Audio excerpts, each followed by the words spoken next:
Hello, everybody. How are we all doing? Good to see y'all back. Oh my god, that scared me.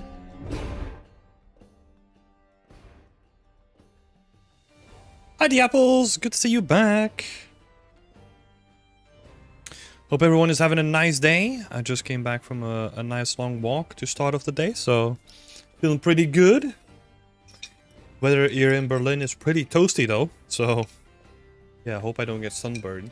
I think I'm fine, but yeah. A nice walk, but time to do some art. Um, Let's see. Nothing really happened behind the streams this time again. Didn't really have that much time. Just to let you all know, like we've been working on like a bunch of new stuff. Like I feel like it's been super busy. I just didn't have that much time to do anything on the art side of things. For example, some of the stuff that we're busy with is improving the team challenges and doing something new on the side with the team challenges as well. We had a discussion about that yesterday. Also, we're building like a new thing that's going to be revealed pretty soon. And then I'm personally working on the website, doing a lot of improvements and like trying to make it like a little bit nicer. So yeah, we're doing a lot of stuff there. And then we also got the studio stuff running as well, right? So that's keeping me occupied too. Been doing more blueprint work on that side. Yeah. So didn't really have that much time to focus on my own personal art as much. So that's why we're here. What are we gonna do today? So I'm thinking today, I called this episode like improving the market stalls. Because that was something that last time I kind of was feeling that would be needed. Like the market stalls are pretty meh. Right? So I think what we can do there is we're gonna take a stab at improving them. Do. And maybe see if we can make them like a little bit nicer. Maybe we'll add some more variations as well, because now they kind of have like the same kind of framework. And I kind of have some reference pictures here. Would be kind of cool if we could make like a bit more variation. So we have the bigger ones. Maybe we'll have small stalls as well. You know, hide that kind of behind my face. So yep, that's what we'll be doing today. Gonna see what we're gonna end up with. Because as always, like these episodes can go in all kinds of directions. Hi Cairo! How are you doing, buddy? And then Rory's here as well. What's up? I'm doing good, thank you so much. How are you doing? Let me really quickly increase the chat size just a little. Okay. So, let's get started. We have these three variations. The big one, we have like a broad one or like a wide one, and then we have this one. I think we're definitely gonna make like another variation that's gonna be like slim version, right? Gonna see if we can kinda try to be smart about it. I can just cut up this thing over here.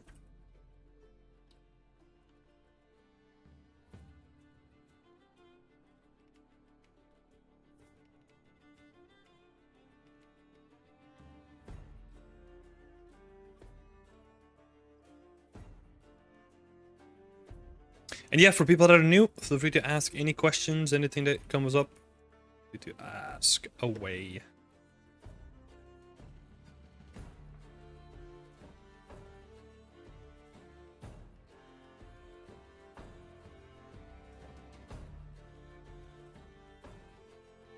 Let's see, we're gonna break this all down.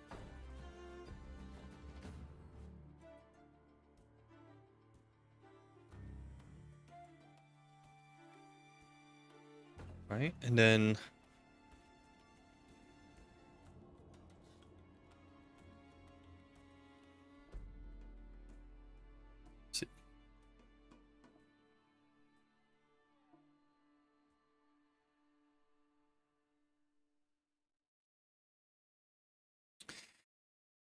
Rory's doing fine. Also working on my environment, but now I pause and follow your stream. That's awesome. What are you building again, Rory? I don't know if we actually talked about that before.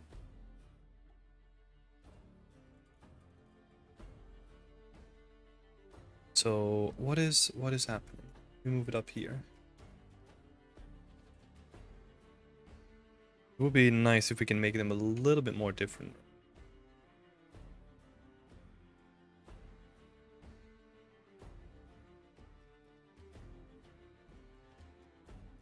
Like all these ropes.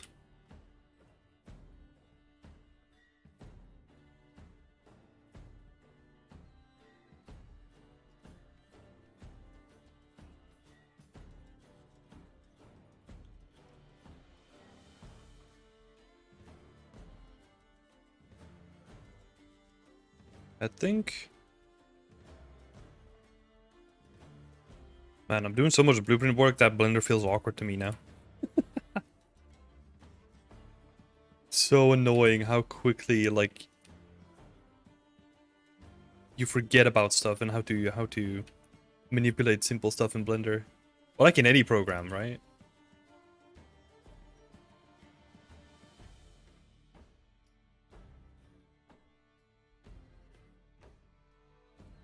Like seams.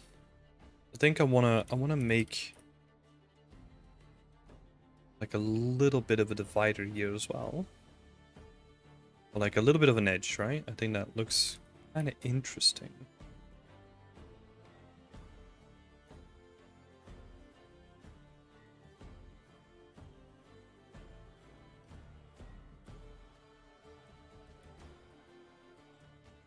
How did you proceed for your wood trims? Did you have a single one for all of your scene? Could you show it, please? Yep, it's a single one for the entire scene, or like all the wood. So let me see. And that's the entire trim for like the entire scene. So maybe normal is a little bit better. So I just have like a couple of variations of different sizes of planks. Then I have like all the end caps up here. And then I just have like a bunch of stuff that I can add on top of it as like decals. So these are like, these have opacity attached to them, right? So these are going to be on top of the main planks so that I can, yeah, I can just add like additional detail. Let's see. I can find like a quick one. Yeah, so for example, these edges, right? Like that's all just decals that I place on top of it. I don't know. See it actually. Yeah, I guess a wireframe, but that's annoying in Unreal to look at.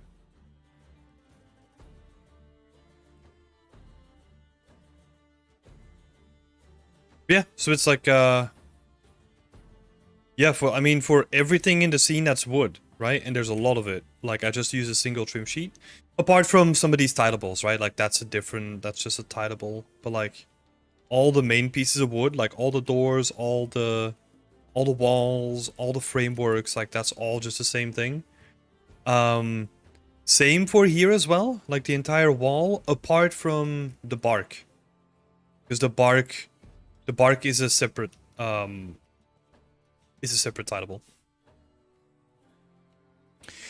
What's the difference between a DirectX and OpenGL normal? Very simply, non-technically, it's just the way that the engine interprets the data that's coming from it, and the difference between them two is, they basically flip the green channel of the normal map. That's like all you need to know when it comes to if you're an artist, right? Like that's the main difference between the two. I don't know which one is up or down, right? But they just invert the green channel of a normal map. So if you ever run into issues where your normal map seems like it's not right, try inverting the green channel and see if it works then. That's like the first thing to check. Because it might have to do with how you exported your normal maps or what program you're working in. Right, because Unreal Engine uses DirectX, I think Unity uses OpenGL, right? So you have to export normal maps in a different way in between the two.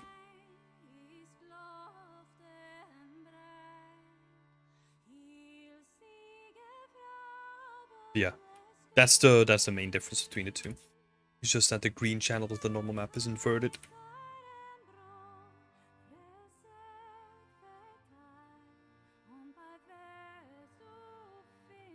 It's a very good question though, because I feel like that comes up a lot. You know, like even though I think in the beginning when you encounter it, you don't know what is happening, and then you realize that they render that different programs render normals in a different way. So I think a lot of people are gonna encounter this. It's just usually you don't know why it's happening the first time you encounter it.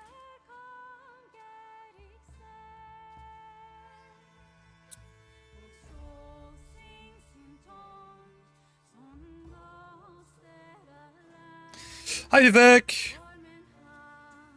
Welcome back! I'm doing good. Thank you so much for asking. It's time to do some more art. I'm gonna see if we can make these market stalls like properly, right? Because this at this point this is just like cobbled together planks that make no sense whatsoever.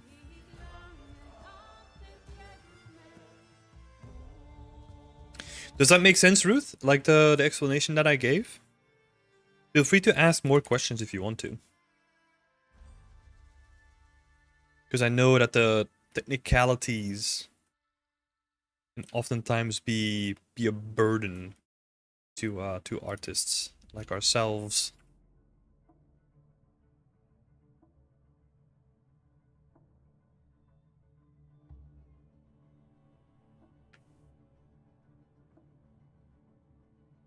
Speaking of textures and differentiating exports, for me the difference in roughness between Painter, Blender, and Unreal was one of the most traumatic things.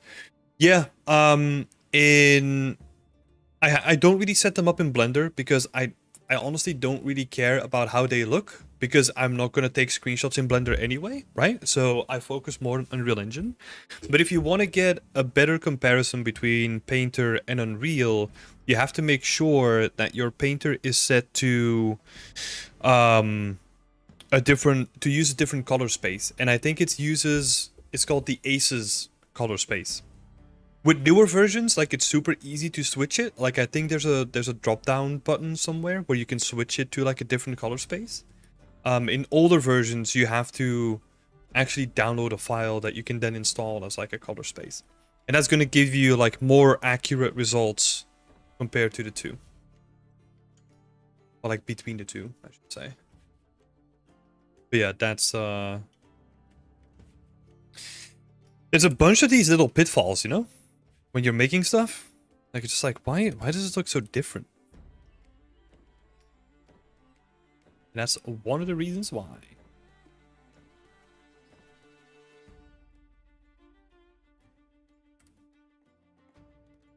Okay, let's start actually adding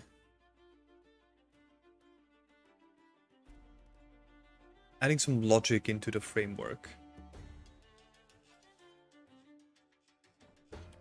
Because I don't want to have just like a bunch of planks like just slapped together. That looks horrendous to me. I'm gonna see if we can make some improvements here.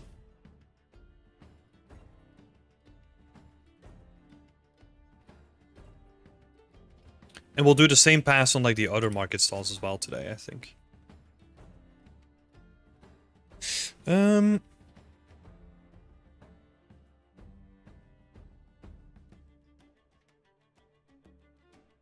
What are we doing? This goes up here, and then this attaches to it. Like, in what way? I think I'm gonna make this thicker.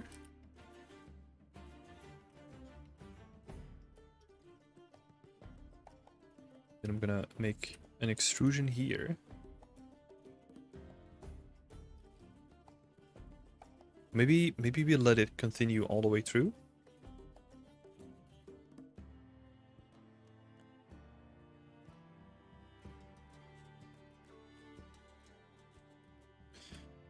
right? And then you would have like a little peg at the end of it.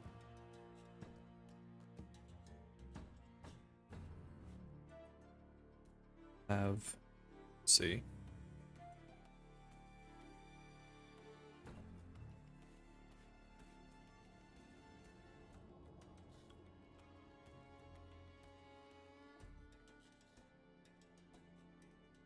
Something like this that kind of holds it in place, right? So that goes through this one. And we can reveal this a little bit more, like show the joints a little bit.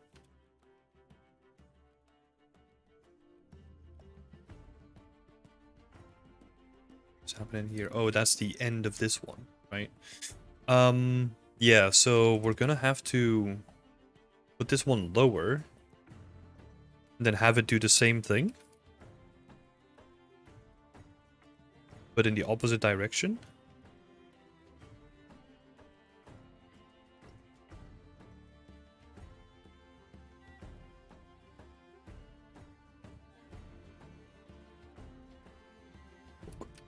Just gonna steal some stuff here.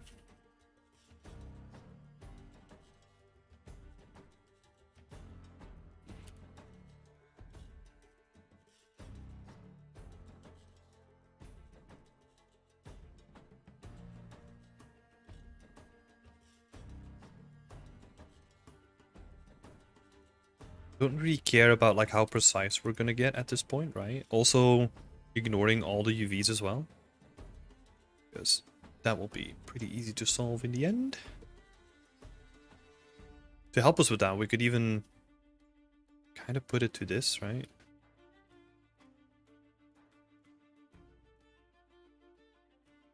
I like working with a bit of color. Yeah, so that joint would go through there. That would go through there. We'll probably do the same thing here. I don't know. Because this uses modern nails already, right? And I want to stay away from that. That's why I'm kind of thinking about it in joints instead.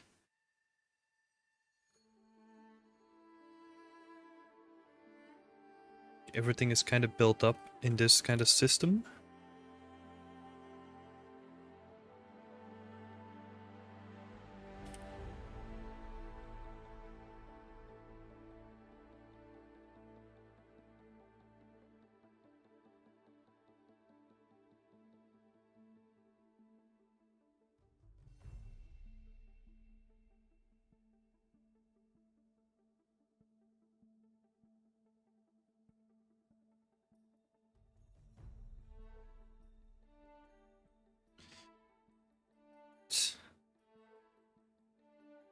Hey, Aladdin!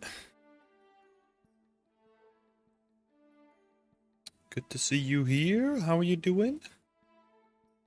My day's going well. I just went out for a nice long walk in the sun, so feeling quite good. This morning, I woke up and was like, I don't want to crawl behind a PC again. I've been working a lot recently. I was like, let's take a chill day, you know? Let's take a little bit more easy than I normally would. So I just went walking in the sun for 2 hours.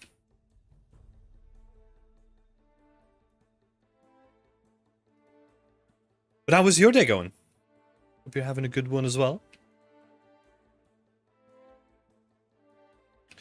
And then what are we gonna do here?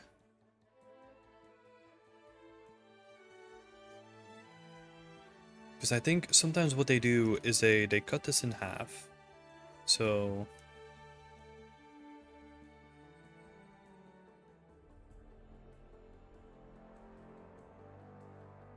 you would only have like the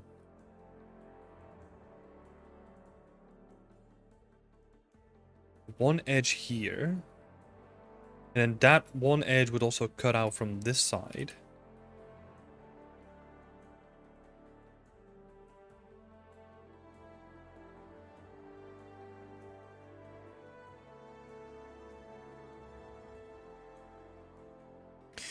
Then will you triangulate all the faces of this asset to lower the polygon count or not?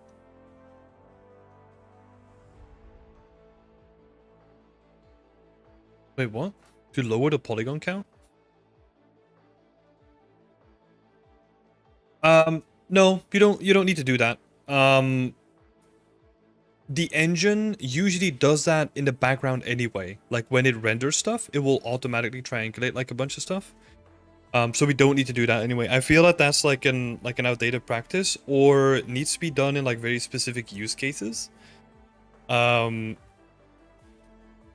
yeah, I'm confused when you want to triangulate to just purely lower the polygon count or not, because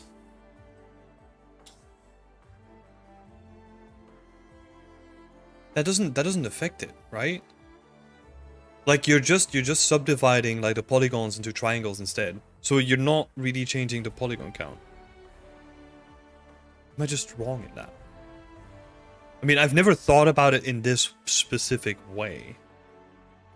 Let me try something real quick. So this has 679 faces. So if we then triangulate it, yeah, it's going to increase. It's going to increase the amount of polygons. That's what I thought. Because, well, like, it's going to increase the amount of faces, right? Yeah, I was so confused by that statement because my gut instinct was like, what? That's going to add more poly count to it, not less. So yeah, it does. But I think your question is more about like how to make it more optimized for a render engine to actually render it, because there is some truth to that, but that's like a legacy thing that happens um with older engines or with in-house engines. Sometimes you have to triangulate it before you get it in. But man, I don't think I've ever had to do it in like any engine that I worked with. So I don't think that applies anymore. At least in my opinion. There might be some tech artist screaming at me right now, but hey. Sometimes you just don't have to listen to them, you know? One square is two triangles, so it doesn't matter. Yep, that's what I thought as well.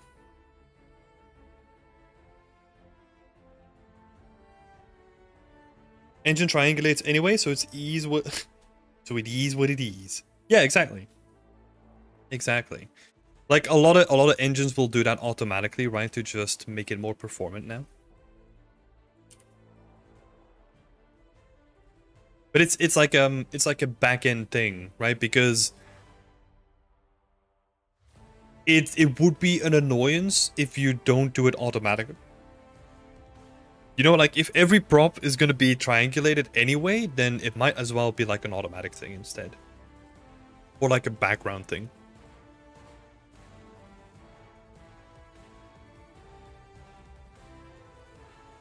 I am just gonna steal this. Thank you very much.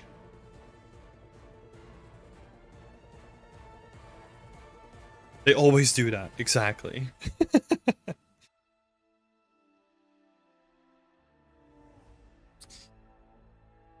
I love what they do, and I love the amount of knowledge that they bring to the table, right? Talking about tech artists.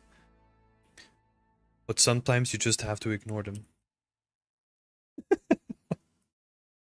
This is like very, very controversial advice, I feel, but sometimes it's just like, hey, look, we're making beautiful art. Like I know what you're trying to do here, and I know that you're trying to help. But also, no. You know?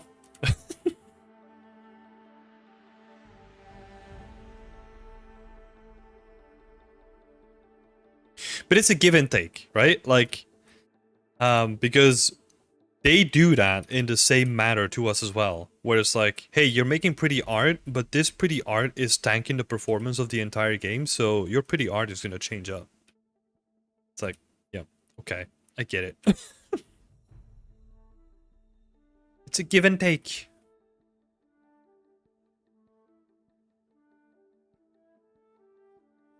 They kind of hard to tell. So I'm kind of just guessing at this point, like what they're doing with it. Because also these are like modern recreations of something, right? So I'm not following it 100%. I'm kind of taking like creative liberty. So they have like a couple of planks on top of it, right? I think I might just follow the same thing. Maybe add even more. And we could add like a little bit of a thatched roof on top of it like they have. That would be cool.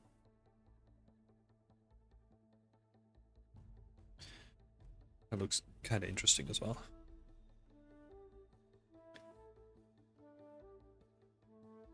I mean, to be fair, like there are a lot of times when I was a real pain in the ass for my technical artists when I was working with them as well. So it's a two-way street. It's definitely a two-way street. Like the amount of times that I brought something up and they were just like,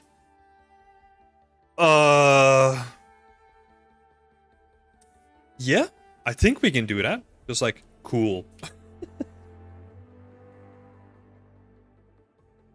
Oh my god, yeah. I feel like that's such a core element of the creative process, especially if you're working in a studio where I feel like maybe if you don't have those moments, like you're not pushing hard enough to a certain degree.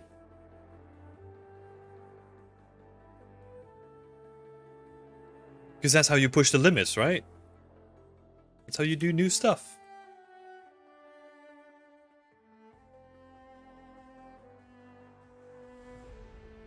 Yeah. Doesn't make it easy. Hi Samantha, how are you doing?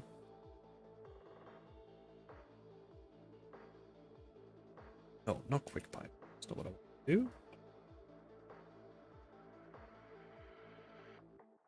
Just gonna be pretty lazy with all this. Because I mean, I know that these are gonna change. I'm gonna ignore it. Okay, so the foundational structure. It is in a good place, right? Like we got like these connections, which are working pretty nice. If tech art likes you, your game doesn't look good. Oh my god. We should we should put that on a t-shirt.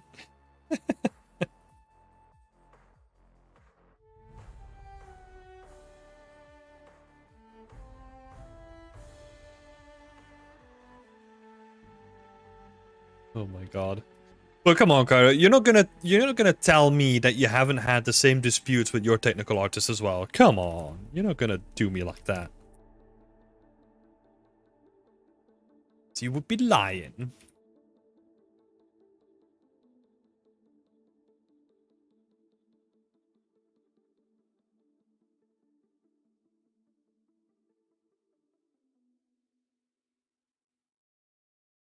So what are we doing here? How are we connecting that to each other?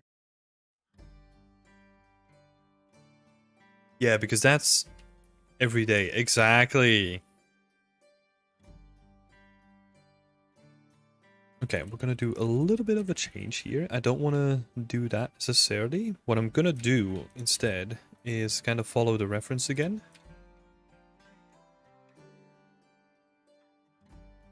Samantha saying very good, thanks. And you? Yeah, I'm doing good as well. Thank you so much for asking.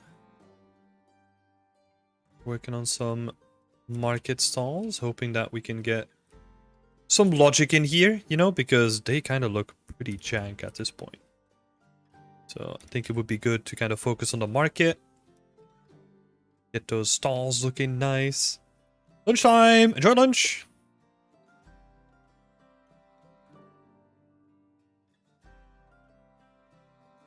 This is a little bit too chunky. So what I'm... So this is basically the connection piece for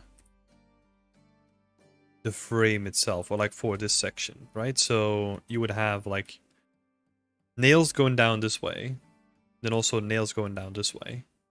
And that's how things would be added together.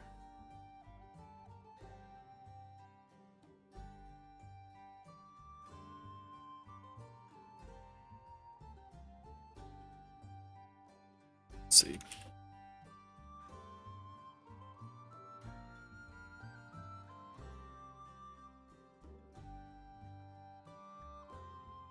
Hey man, couldn't make it on Wednesday. Wanted to pop in and thank you for all the tips provided. Yeah, that's awesome. Great work though. I really like the sculpt you did. And that came out really nice. Great job. Looking awesome. Oh, hello Fuds. Sorry that I missed you. How are you doing, Fuds? Let's see. Because I don't really want to have like any intersections here, right? Because I kind of want to make it feel like this is constructed in like a nice manner. So we'll have to push and pull, make sure that everything kind of fits together.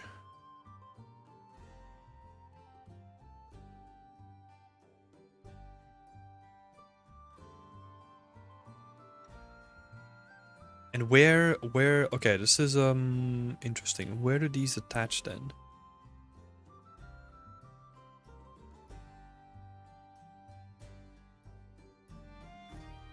Oh, I see.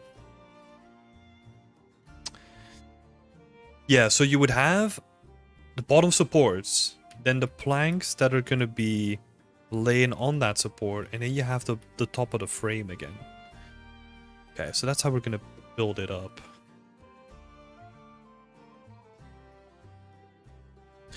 By the way, I have a question. Just joined the Discord yesterday. I was wondering how I can get feedback from you. Should I just post my work on Whip? Yeah, if you look at the latest announcement, well, not the latest one, but like one of the previous ones talking about Whip Wednesday, you can find more information there. So how you usually do it is you just post your work in Whip, and then you tag it with the Work in Progress Wednesday tag, and then I'll have a look at it next Wednesday.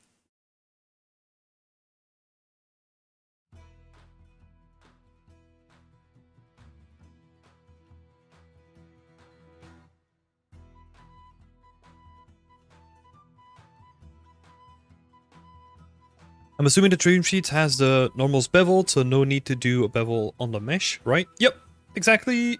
That's how it works.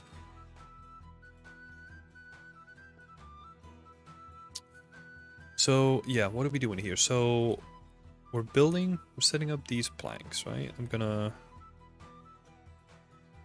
How does this all align?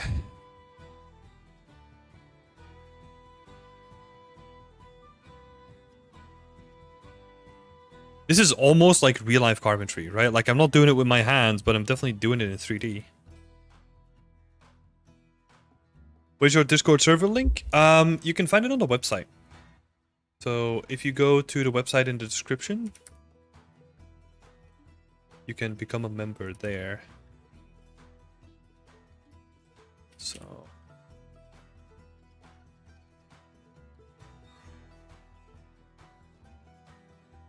let's see, so that is gonna go behind it.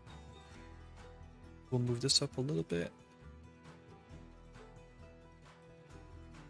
We're really just focusing on the structure of this thing right now, right? So it's up. Move this up as well. And squish this a little bit.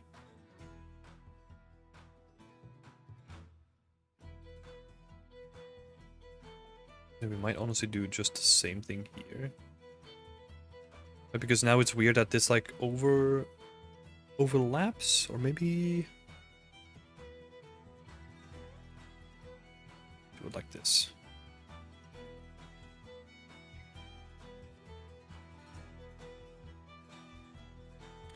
I like how rickety this all feels. God. Some of these planks are proper screwed up though.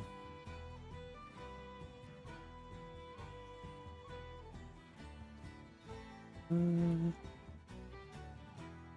this is going to be supporting that.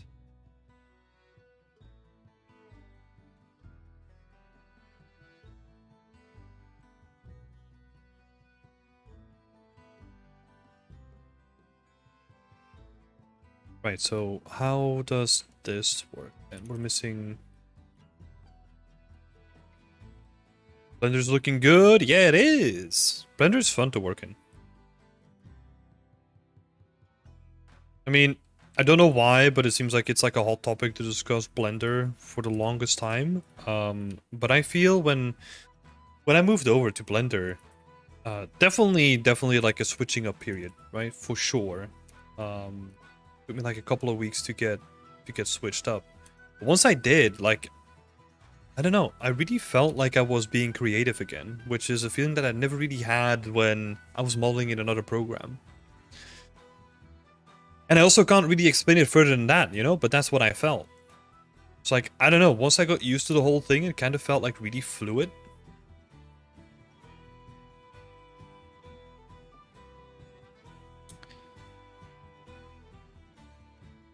Yeah, at the end of the day, it's just a tool.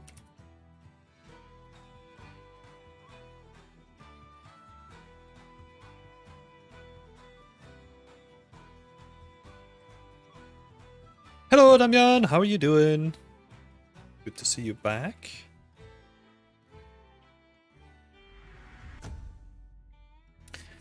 Hi, Carolina. Thank you so much for subscribing. That's amazing. Thank you so much. So, okay, so the structure.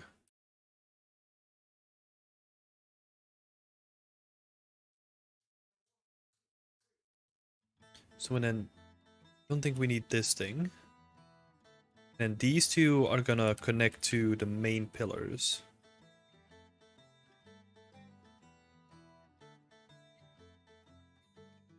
And so there's gonna be bolts in there. That's gonna hold that structure together.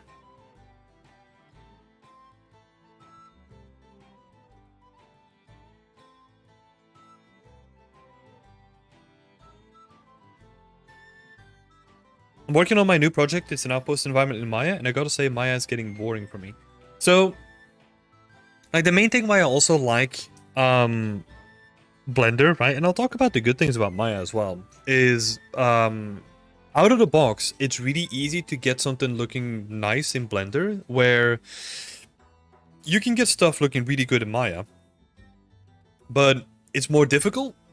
And as an artist, like, I want to remove the amount of steps that it takes to make something look interesting, right? Like, this looks more visually pleasing to me than like my viewport in Maya has ever looked. Maybe now, I mean, I'm talking about like when I was using Maya, right? Not about like the current state of Maya. I don't know if anything about it changed. But yeah, that's what I also feel. Like, it's out of the box. It kind of feels more pleasant to look at. That being said, like, I really loved how Maya approached their like gesture system, you know, where like you're not really talking about hotkeys, you're just everything is on the mouse and like everything is just swiping and all that stuff. When I was using it, that felt really satisfying. I did love that system to a certain degree. To a certain degree, like, I was trying to replicate that in the beginning, but the pie menus in Blender, especially in the beginning, they were freaking horrible. So you couldn't really get that same snappy feeling that you would expect from a system like that, like in Maya, for example. Yeah, that was like a major pain point when I was switching over.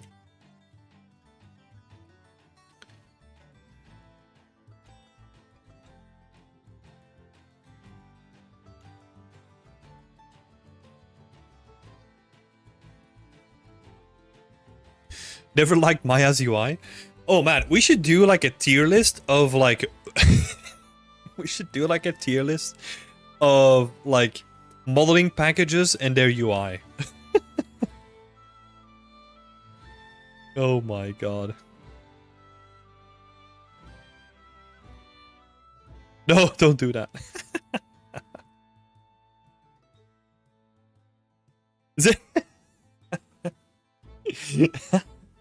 Yeah, yeah, Fuds, you knew exactly where this was going, huh? Oh my god.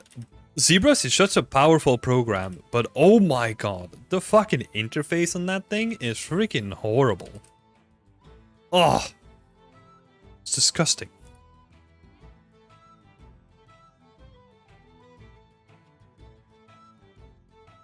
You're gonna start a war. Maybe all the more reasons to do it. Get all people riled up.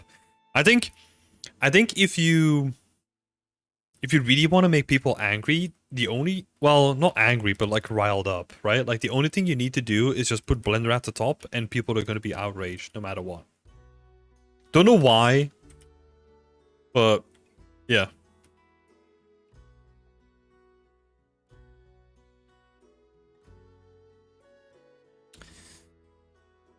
So what are we doing with these guys? Yeah, okay, so that one.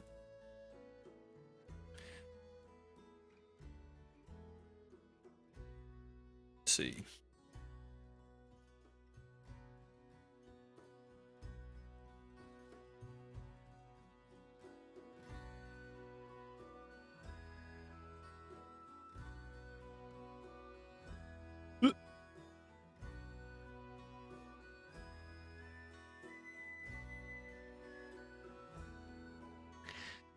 Don't know why, but ZBrush has this weird 90s UI icon. Yeah, I think that's a legacy issue with ZBrush, right? And I think if they wanted to change it, oh my god, like I can only imagine what a hassle it is. Because ZBrush has always kind of been this weird 2.5D program. You know, it's not full 3D, but it's also not full 2D. Like it's kind of in the middle of things. And I think because they have that as like a foundation, it's really hard to make it like a pleasing 3D one, but also a pleasing 2D one, right? I mean, probably 2D is not even on the cards anymore at this point, but yeah. I do have to say, it also makes it unique, right? And like I mean, it's no surprise that the amount of like polygons it can handle is like, yeah. Other programs don't really come really close to it, right? Apart from maybe some of the VFX orientated ones. But I have no clue about that. Yeah. Even with all that said, right? Like it's still a part of like the daily tool set of like a lot of artists out there.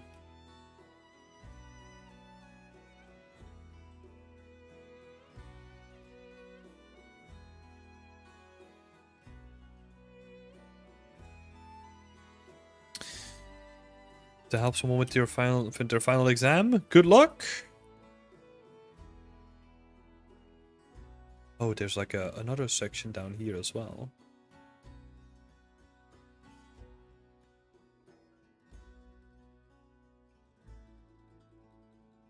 So I think what we're gonna do is do something like this at the bottom.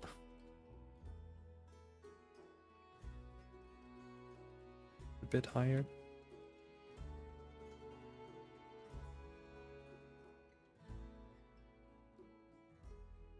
Okay, so the structure here works. This structure kind of works, I think. I'll make sure that this is a little bit sturdier.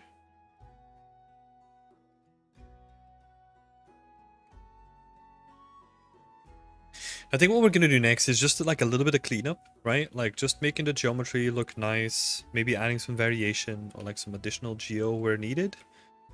Get rid of this little thing here.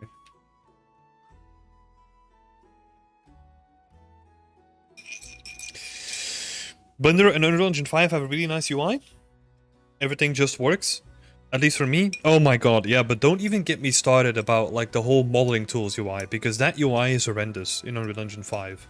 Like, man, I know that it probably started out as like, hey, we're gonna try this, and now a lot of people are using it, right? But yeah, I don't like that UI at all. Like, it kind of breaks like all the other UI elements that they set up, and like the way that you have to use it, like it's freaking annoying. But I mean, yeah, it's also a niche, right? Because it's an add-on, and like not a lot of people are going to use that out of the box. So I think out of the box, it does a really good job, for sure.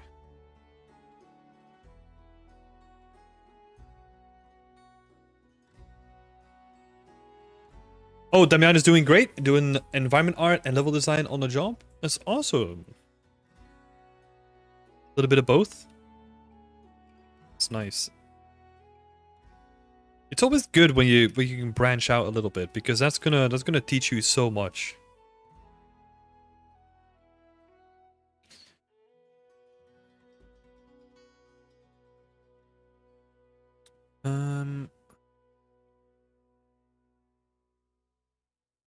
So that is attached to that. I'm just double checking, like, where all the connections are. I think the weirdest one currently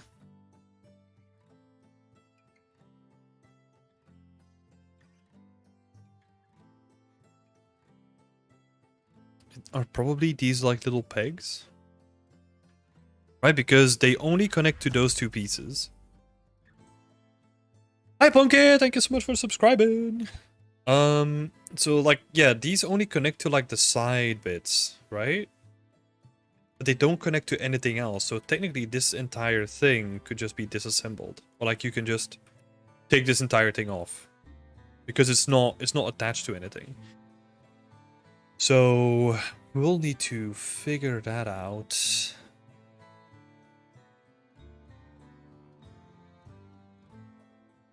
I think what we could potentially do.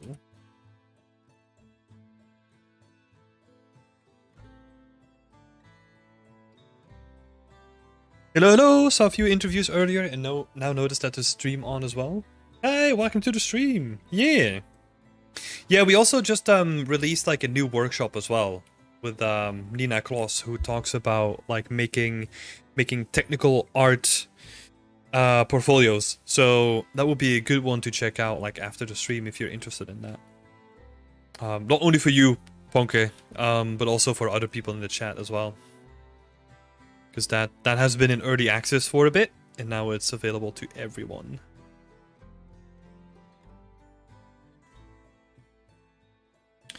Okay, so what I think I might do is remove these two, extend the feet of the table, and then I'm gonna cut that out of this blank. Maybe we'll do something like this instead.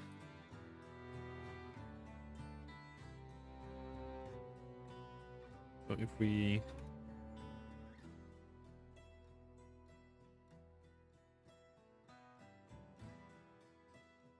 do something like this.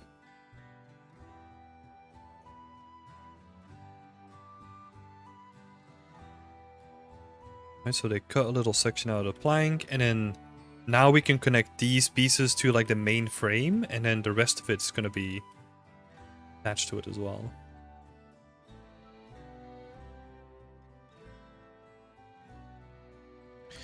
A little bit of thinking goes a long way, you know? Just thinking about stuff logically. That's gonna attach to there. Maybe what we might do is maybe not have it leaning forward, like it's gonna collapse at any time. I think we can just do soft select.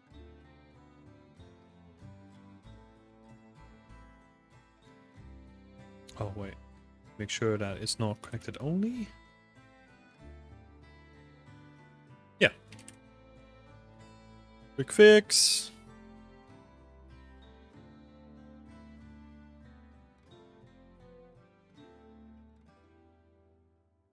Nice. Yeah, I think the main frame is in a good position. The UVs and all that stuff, we're gonna have to still look at, of course. Maybe let's see if this tool works. Right, let me save first.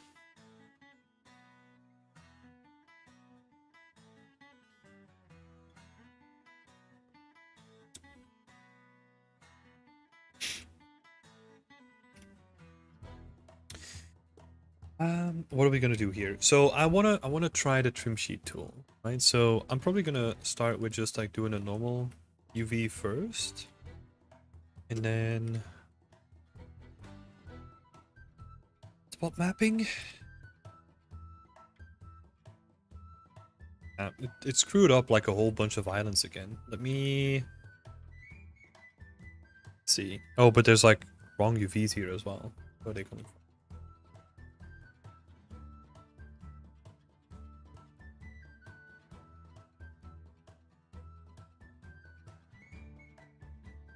Have another one here.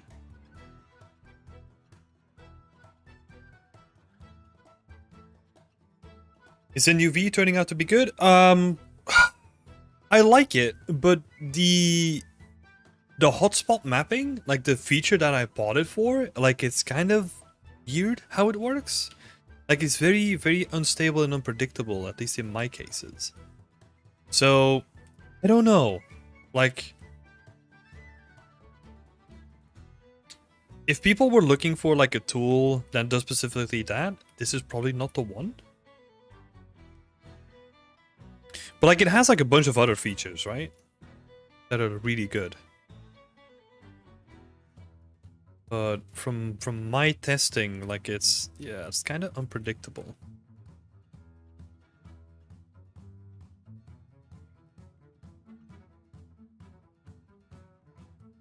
Packmaster definitely the best. Well, but Packmaster doesn't do hotspot mapping, right? Like Packmaster is just packing, right?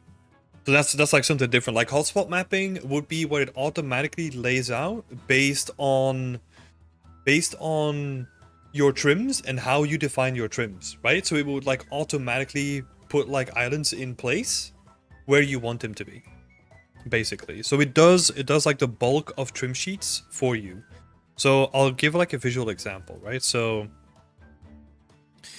if we now use hotspot mapping, it will lay out like all of the trims or like all the sections based on like their aspect ratio or size in the world, and then try to map it accordingly to your textile density on a trim sheet. But it does stuff like this, right? Where this is like an end cap, but then why is it all the way over here, right? Like that should probably just be over here instead. Yeah, I'll just play around with some stuff because I did. Yeah, it is a great feature. It's just it's finicky because you can do it by area. That's also not really working. So let me start again. Spot mapping by area.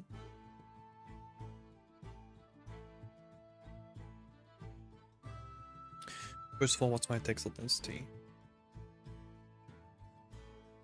Because this also impacts it, right? So yeah, made it worse.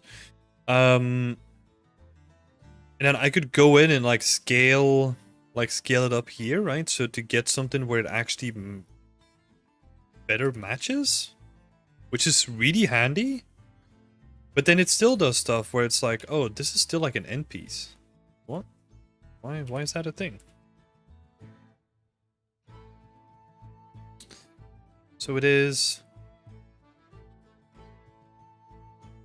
a weird one where I've been thinking about how to work around it. Like maybe what you would do is, I don't know, like it's such a tricky thing, right? Because then you're kind of losing the power of what the tool should normally be providing. Yeah, I don't know. It's a weird one. I mean, there is some fucked up stuff happening here still. Hi, how are you doing? So, yeah, I mean, to be fair, let's be fair here, right? Like, I haven't spent like a whole bunch of time trying to figure this out. I did spend like, I don't know, an hour, let's say.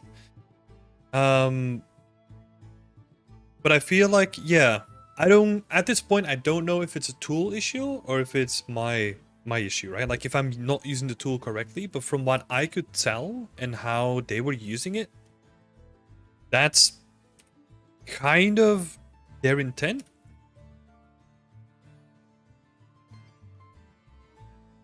See, but then there's like moments like this where it's like, oh, this is actually like a pretty good one. Let me check.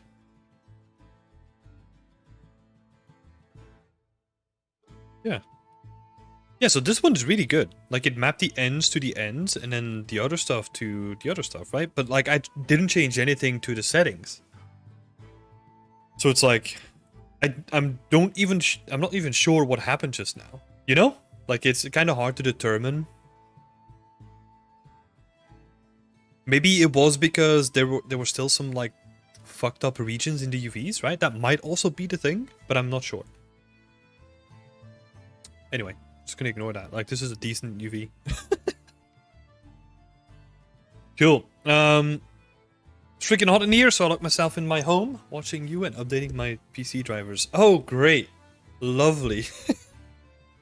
Sometimes it's pretty hot over here as well, but we got... If I can give like one random grown-up recommendation, if you got the money for it and you're dealing with hot weather constantly, get an AC. And I'm not talking about like a full AC that's installed, right? Like we have an AC in the back with like a little tube that we just throw out the window basically. And it sounds so ridiculous, but it's been like a life-changing thing for us. Because, yeah, we live in like an apartment that's southern facing as well, which sounds really nice on paper, but then if you have the sun blasting on your window the entire day, like, yeah, it's really hot.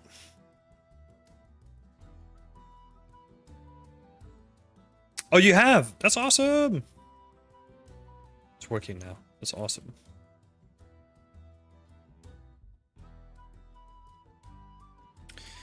Okay, so... AC is life. The humidity here kills me. Yeah, where, what country are you in, Samantha? If you don't mind me asking.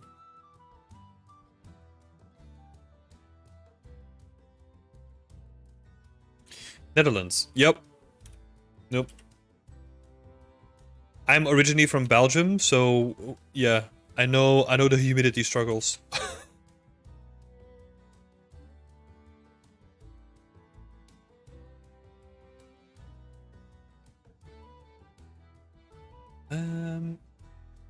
Cool.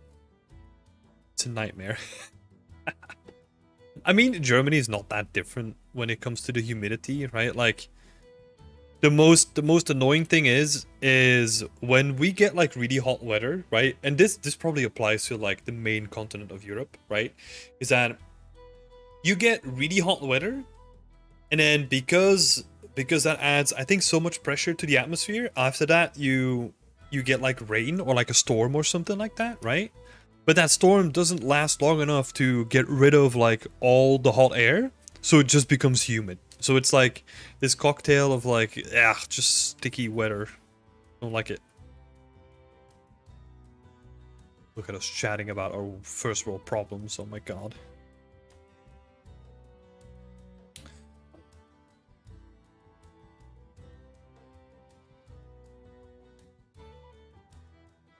Also, the houses are too good to keep the heat in. Yep. It's a blessing and a curse, I guess, right? Because, man, when we lived in the UK, like, our house that we lived in was shit. Like, it was honestly terrible, right? Like, we have some nightmare stories, but where was I going to this? Yeah, they are really terrible over there, or like at least the area that we lived in, right? And we were living in Cambridge, right? So this is not like, I don't know, like a poor region or whatever, right? Like it's a well-to-do region. But yeah, that was, I guess, the one benefit is that the houses were so shitty insulated that in the summer it would actually be decent inside. And that's honestly, that's my struggle to find like the one good thing about like the house that we lived in.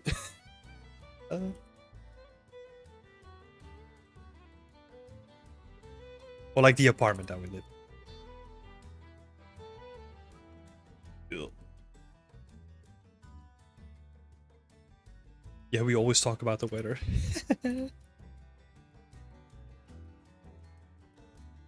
Well, you are being positive about it in one way. Well, yeah, that's true, but that's also because I hate talking about the negatives because I talked about them so much.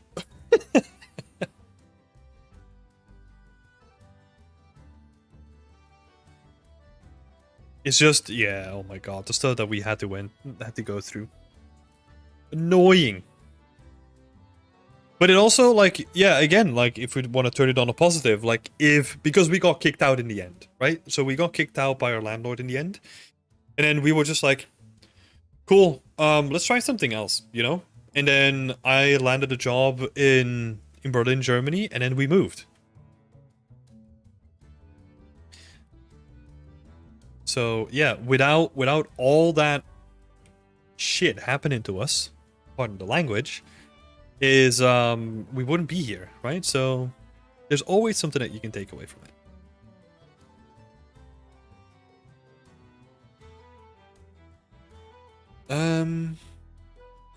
Why are my normals screwed up? Let me reset normals. Yeah, there we go. That looks better. Nice. Okay, it's time to add some details, right? What I'm gonna do is I'm gonna steal one of the wooden pegs or wooden nails, and then we're gonna use that to just scatter them around. Oh, I forgot that I had these ones. They can go. Bye-bye. And then we're gonna apply the same sort of design thinking to like these 3 variations, and hopefully we should have something nice. I mean, we are gonna have something nice. It's gonna look way nicer. Where am I gonna steal one of these guys? Yeah, here we go. That's what I'm talking about. Like these kind of guys. Get it? Separate them out. We're gonna... the origin to the geometry. And then I'm gonna show you like a nice trick that I love doing when it comes to this.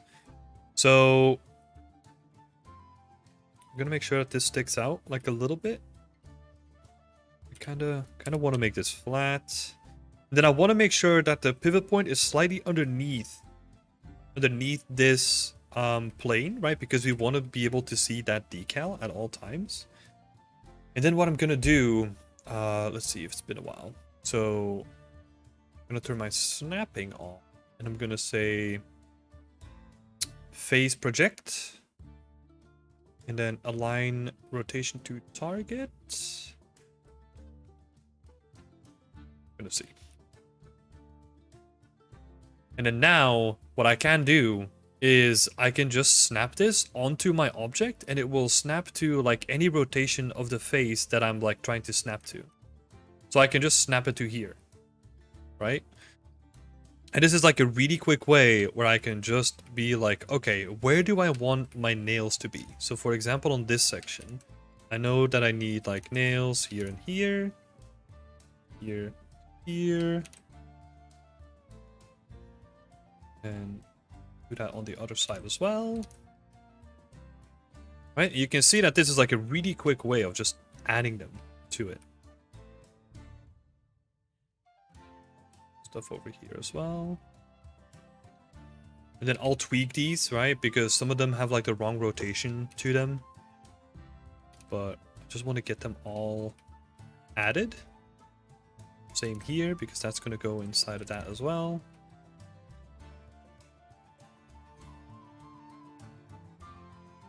I'm ashamed to say that I've been using Blender for 7 years and only started using Snap about a year ago. Oh, dude, but that's my life as well. Like, people were preaching like snapping to me for like, because they were using Macs or whatever they were using, right? They were like, "Oh man, snapping is so handy," and I was like, "Ah, what are you talking about?" You know? And then it's like I start using it, and it's like, "Oh, I see what they're talking about. This is awesome." But there's so many moments like that, you know, where you're like, What have I been doing all my life? You know, like, oh, so stupid. Like, for example, like I bring this up all the time, you know, like, me trying to manually, like, move vertices to make, like, a nice and smooth curve when there is something like edit edge flow that does it for you. And here's me, like, manually moving, like, every vertice, looking at the curve, being like, ah, oh, no, this needs to be a little bit more here, this needs to be a little bit more. Literally spending hours of my time trying to get, like, a good-looking curve. And then my mentor comes in, and he's just like, oh, do you know about this tool? And he selects all the edges, clicks a button, and it's, like, done. And I'm just like...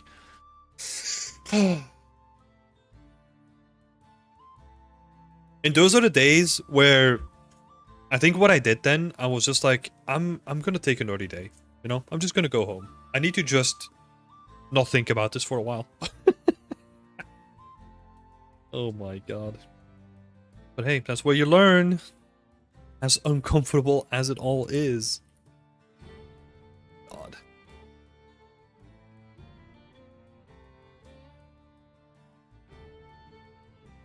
Oh, yeah, we're gonna do like the cutout here, right?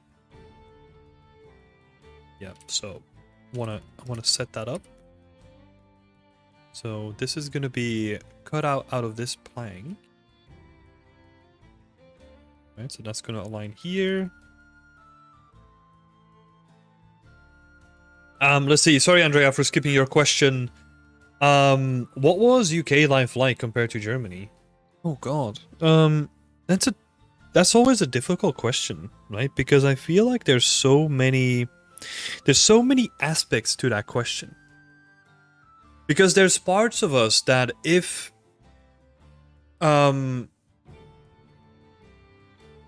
well, yeah, here we start, right? Like, this is already like a difficult thing to start out with. Like, if Brexit didn't happen, if they were still a part of the European Union, if there wasn't that insecurity of like, what's gonna happen? Do I have to become like a British citizen? Blah blah blah blah blah. We might still be in the UK. You know, like a hypothetical thing. Because what we did really enjoy like living in Cambridge, even though it was expensive as hell. And that's also another aspect, right? Like the major thing that happened is I'll be transparent about this, right? So I was earning, what was it? Let's say 29k. I think it was 29k. And then when I moved to Ubisoft, like they offered me like a contract for like 29k as well. And the reason why I didn't negotiate, because I was looking up the prices in Berlin and I could save like half of my rent. Like I would pay half the rent that I would be paying compared to Cambridge, right? So I didn't even bother negotiating because that was such a massive win where I could pocket so much money that I never had available to me. That's also another aspect, right? Like the money, but then yeah, also like the size of the city also plays a role, and the language of the city also plays a role. Whereas we felt really comfortable going outside in the UK because it was all English.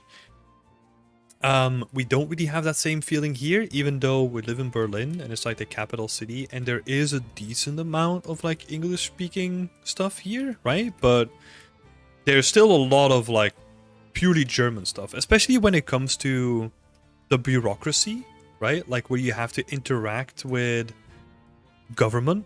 For example, if you're trying to set up a company, right? Like Beyond Extent is.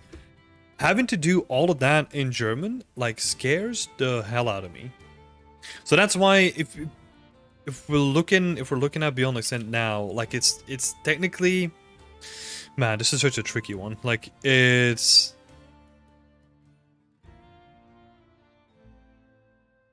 partially being set up as a business. Like I've started the process, but then it was getting so complex and the words were getting so complex, and I didn't really find anyone that could help me with that because it's such a specific thing that I was kind of like, okay, I don't know if I want to continue this. you know? And that's the aspect of the language, right? So it's such a varied topic, and it's so in depth on like multiple aspects that for some aspects we would love to go back, but then on other aspects, like hell no, like we don't really want to go back. Like I mentioned before, like the houses there, the state of them, and then also the price you pay for them are horrendous for what you get here in Berlin.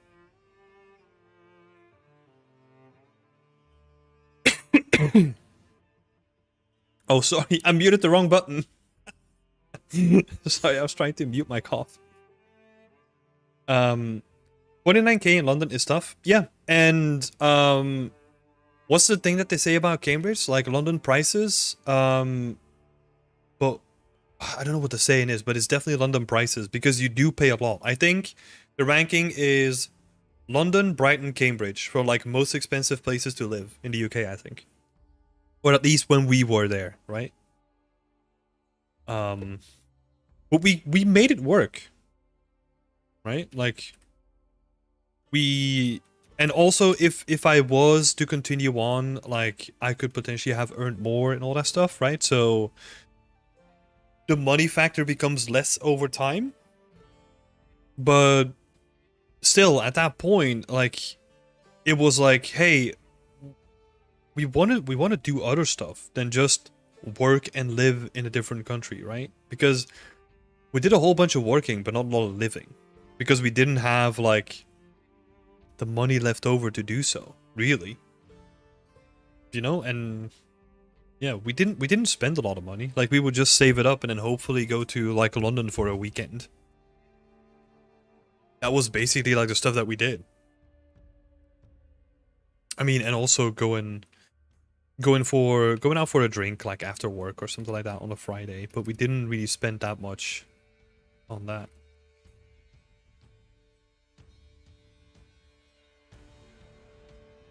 Yeah, it's a rough one,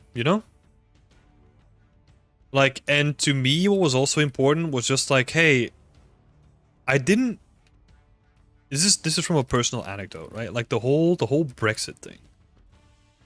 Like, I just felt that the country was at that point just like really divided, and it became. I don't know. This isn't something that is tangible, right? But I kind of felt this hostility towards people coming from the outside. And I was like, I don't like what I'm feeling right now. Even though I do have to say, right, like this has nothing to do with the company that I was working for, because I mean, yeah, games companies are known for having like a lot of outside talent, right? So there was no issue there at all. But it was just like the general atmosphere of things for me was just like, yeah, I don't really like where this is going. And it seems that more and more people tend to agree with it now, right? But it's kind of too late for that. Which is a shame. But that's just my like outside perspective on it, So we felt way more comfortable going to somewhere where yeah, at least in that respect, like diversity is more celebrated. But like every place has their own issues, right, that they're dealing with, so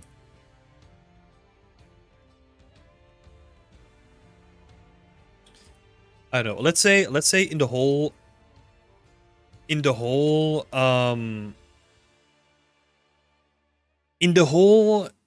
aspect of things, right? Like if we look at all the factors that made us decide like that we needed to move out of the UK, that one was a small one. Like just Brexit and like the fallout of that, what the possible fallout at that point, right? That was just a small one in the grand scheme of things. For us, it was more just like a little bit of the money side of things, I will say. I was also getting quite restless at Frontier as well, because I felt like I outstayed like my potential there as well. I wanted to see a different thing. Like I was ready for like a new adventure as well. So that's why, yeah, when the landlord kicked us out, we were just like, okay, let's take on that new adventure. It's time.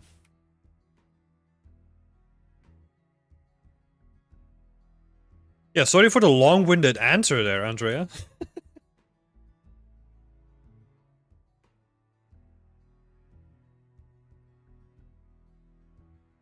Yeah, it's a complex thing, and it's also something that we're still thinking about. Because now the question is like, okay, where do we go next? You know, like we kind of know that we don't really want to settle for the long term in Germany. But then where do we go, right? I don't know. No clue.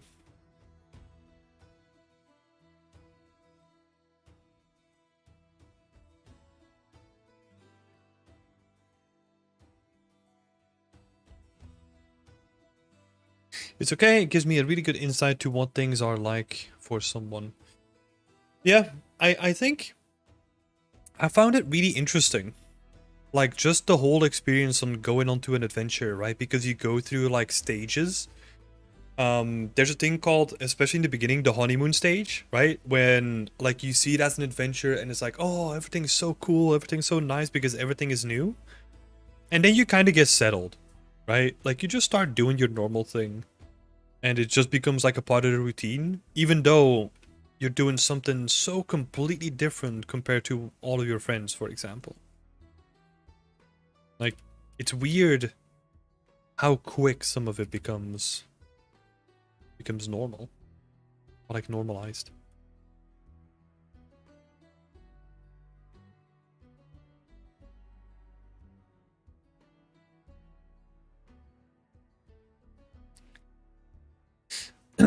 I pay 1,200 for the tiny flat in London. Yeah,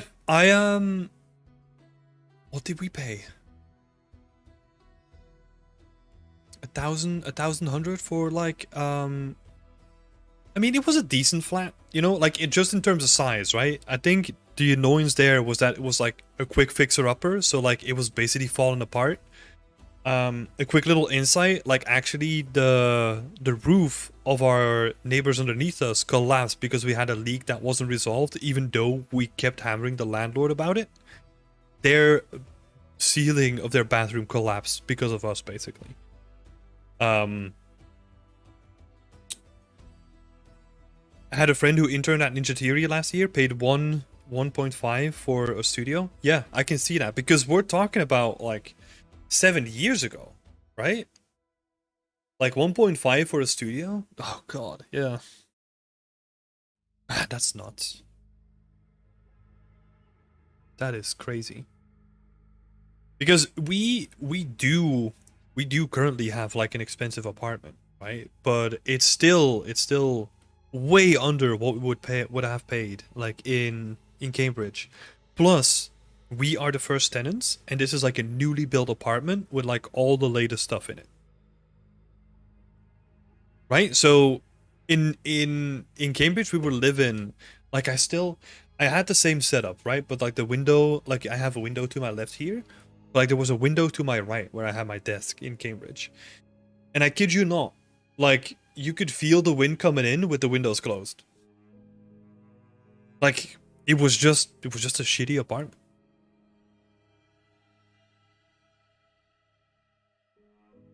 And then we still paid like 1,200 or something for that.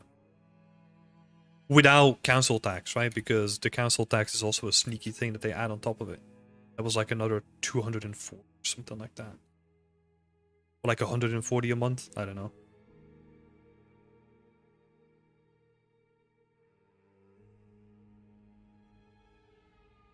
But yeah, that's more the way that I'm currently looking at it as well, right? It's like if I want to keep doing Beyond Extent, which I absolutely love, right? I love what I'm doing with Beyond Extent.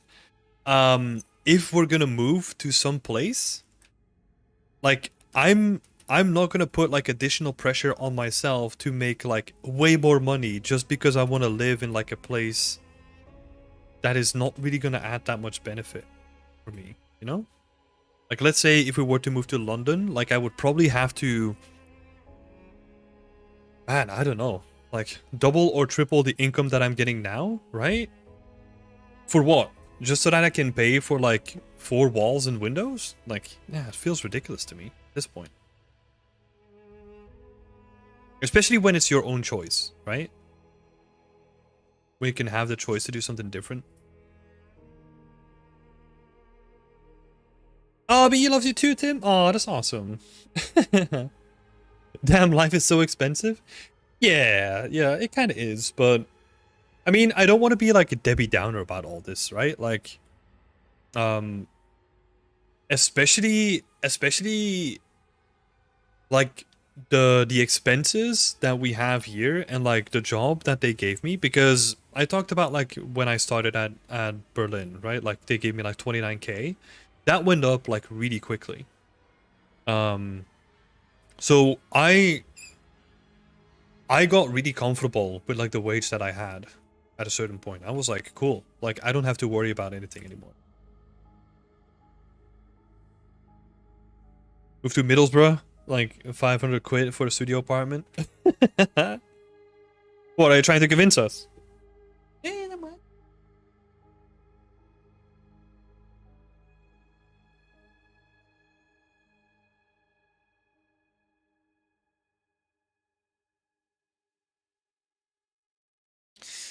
Yeah, man. I don't know.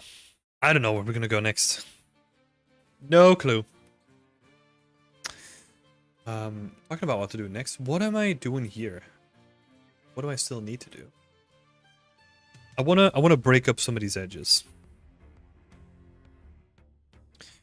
But in the meantime, like, what has everyone else's experience been? If you have moved, or I don't know. I would love to hear your experiences as well.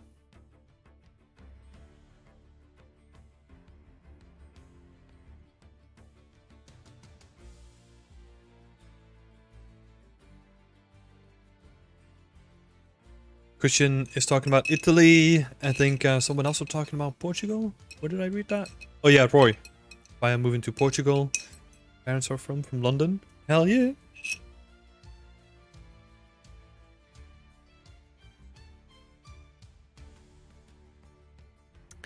Okay, we're gonna give this thing some character now. Just gonna pick some edges. Gonna move some stuff about.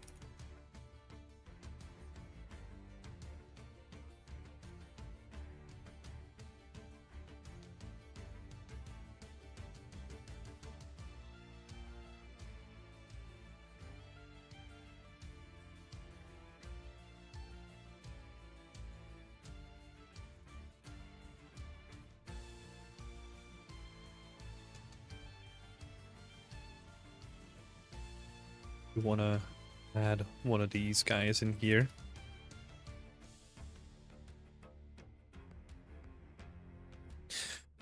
We want to move out of the city, so my husband is trying to go 100% remote.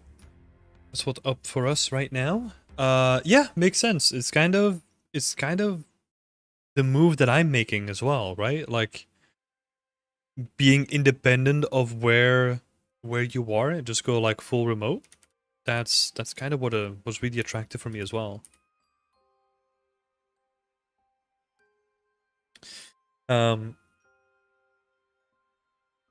Yeah. I mean, I've also heard some prices because I got friends living in Amsterdam as well, right? And yeah, it's just look, it's the same. It's gonna be the same everywhere, right? Like the bigger cities or like the capital cities or like the most popular cities, like you're gonna be spending like a lot of money just trying to live in them.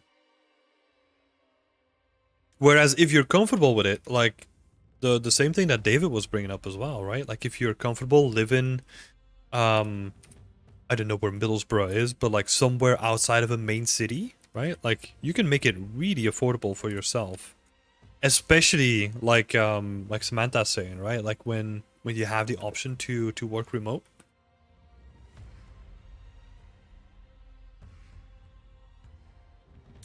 100%.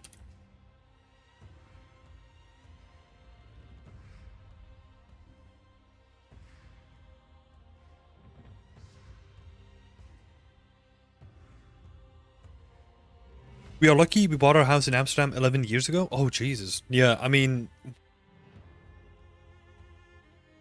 Yeah, I kind of live like, well, I guess we both live like a kind of different path, right? Like to compared to like a lot of people where they have like a stereotypical path of like um get my job at 18, go to work, buy a house, start kids, all that kind of stuff. We added like moving countries and all that stuff with it.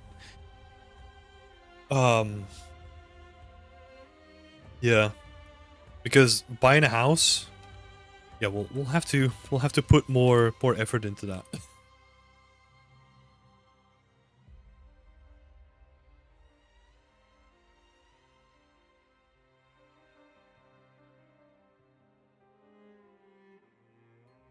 I still live in the same country, but moved to the coast to be with my brother. Still as expensive, but life here is slower and quieter compared to the city where my parents are.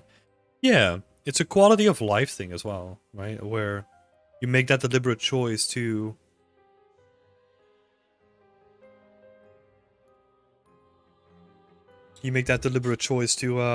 yeah, to find something that suits you, right? Instead of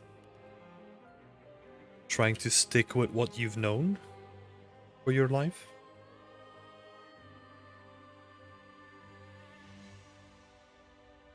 And that's a tough one. Like breaking that habit and like trying to forge your own path.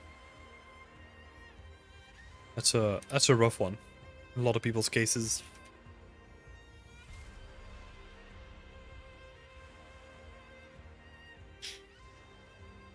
Look, I can't buy a house. It was all my husband, but he has been making the good career choices. I mean, what do you mean, Samantha? You mean that artists are not making all the money in the world? What are you telling me?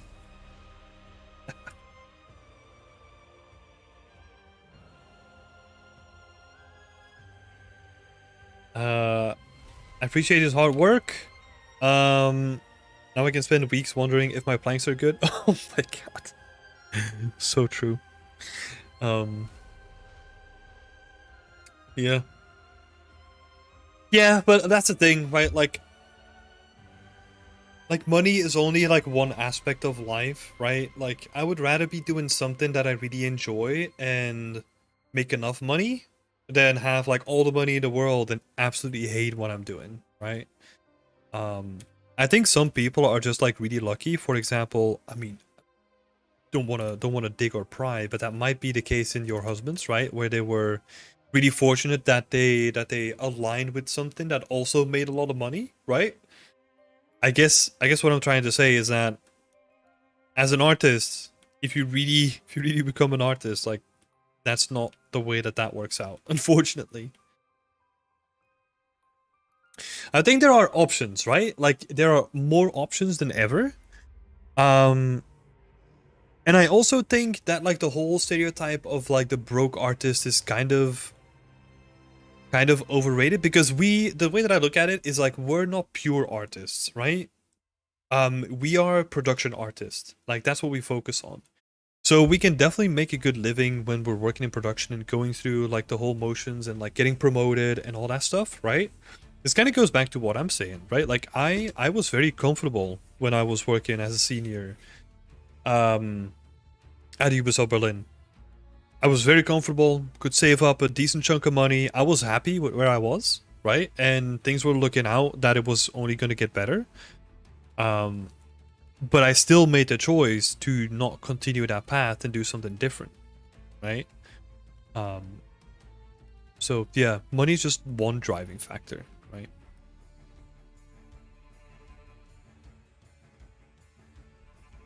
Roy's basically saying the same thing, right? Like I'd rather earn less and work remote for myself, um, than work a standard office job. Yeah, I think this is an interesting one, right? Because it kind of goes into the debate of I think it's still valuable to have in-person studio experiences because that's going to give you like a valuable insight on how the whole production cycle works. And then once you have like a grip or like an understanding, then forge out on yourself, right? If that aligns with your goals. That's kind of the way that I approached it. I mean, that doesn't that doesn't mean that it works for everyone either, right? Because I also think that if you don't align with game art for some reason, don't keep doing it just because you want to grind it out, kind of thing. Yeah.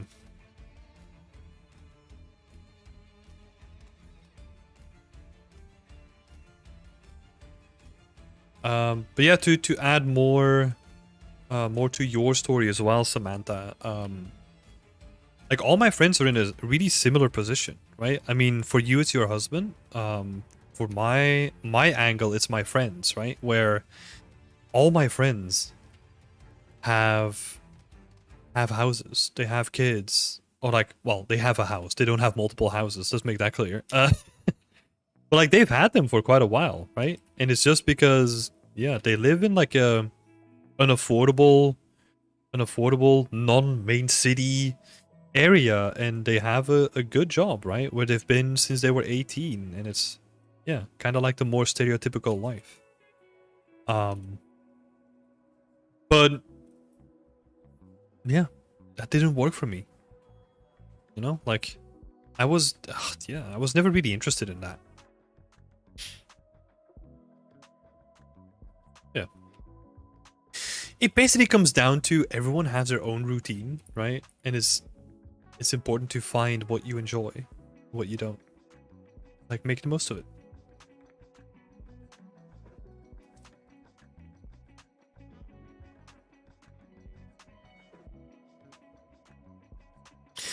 To be honest, I don't even think I would enjoy living here because there's nothing going on here, but the jogging near the ocean is the best I've seen.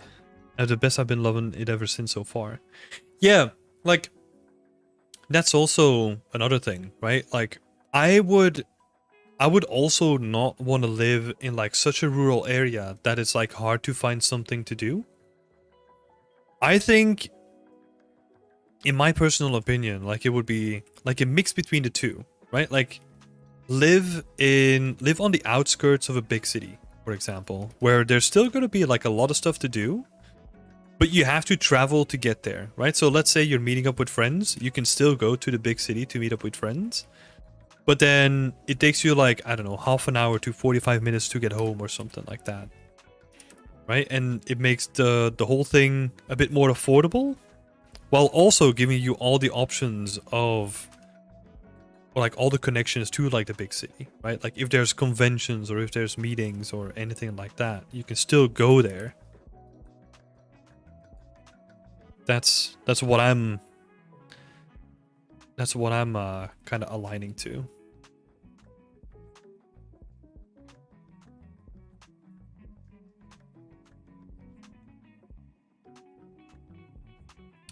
We just had an opportunity at a young age to buy the house during peak recession in Amsterdam. We also don't have kids.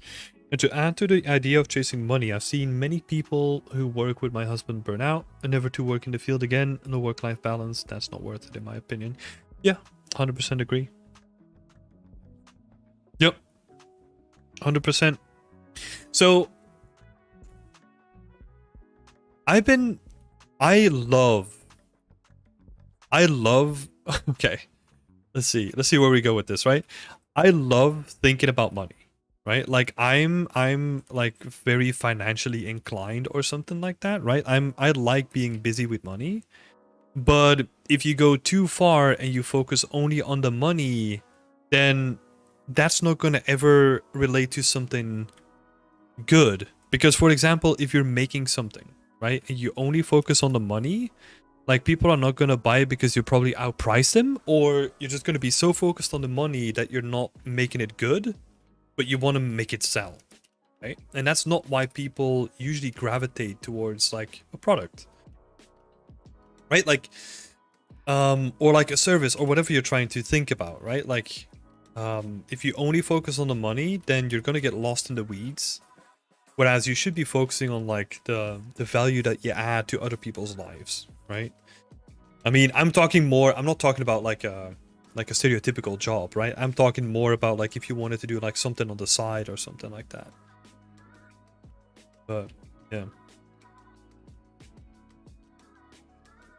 And oftentimes I think people get oftentimes lost in the balance between the two, right? It's like Because I mean, it's also no secret that we as artists are way more inclined to add back to the community and like focus everything on the value that we bring, but not necessarily on the price, right? So we give like a lot of stuff away for free, which could potentially also make us more financially secure, right? So I think there's nothing wrong with asking money for the stuff that you put out there, right? It's like a give and take relationship, right? Like just don't put it at such a ridiculously high price that people will never ever buy it. Because that's I feel like sometimes we're lacking that as artists in general, right? Is that we focus everything on like, oh, I just want to give back to the community, but then we don't really think about ourselves, right? Where I don't know, people end in like weird situations where they're not available to um where they're not available anymore because they didn't ask any money for anything that they did, and then it's like, oh, but I actually kind of needed that money to survive, right? So it's always a balancing thing. The whole hustle culture contributes to the skew view on how we're supposed to live your life as well, which is complete bullshit. Um, yeah,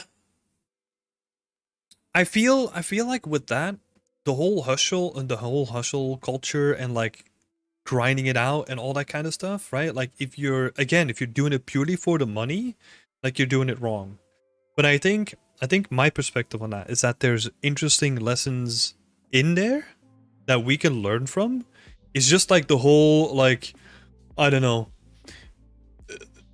the grinding culture, right? Like never take breaks, like go full on, like never spend an hour of your day resting and never take breaks because that's not optimal for your time. And it's like it doesn't work like that, right? That's why a lot of those creators end up with burnout, like Samantha brought up, right? Like there needs to be, yeah, exactly, take breaks. Like stupid example, right? Like this morning I was like, oh, I don't want to get back behind my PC, not yet at least, so I'm just gonna go out for a walk. And I took like a 2 hour walk. Fuck it, take breaks. The thing with breaks that people don't understand is man, I was in such a good podcast about it this morning. How did they word it? Like it's a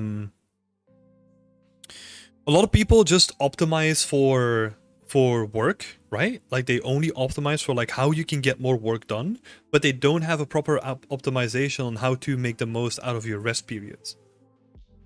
And like proper rest is going to make you more productive if you implement it in a good way, right? That's the way that I always looked at it too. It's like, okay, I know where my boundaries are at this point. So I know that at a certain point I need to take a break, rest up, um let my eyes like recuperate from looking at this thing too much, right? And then the next day you'll come back at it and you're like, oh man, I have so many, you have a renewed look literally on like the thing that you're doing. So rest is as important as the work itself. 100%.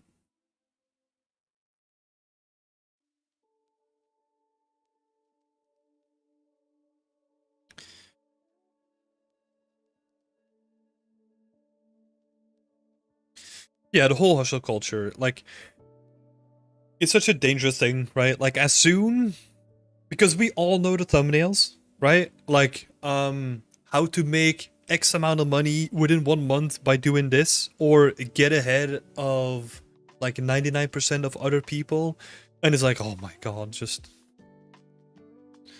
you're not competing, right? Like there's no competition. Like it's your life and you get to decide what you do with it. Like take the path that is, I don't know, like untaken, right? Like forge your own thing rather than, I don't know, try, trying to fill out surveys to make like extra money, you know? Because also that shit doesn't scale.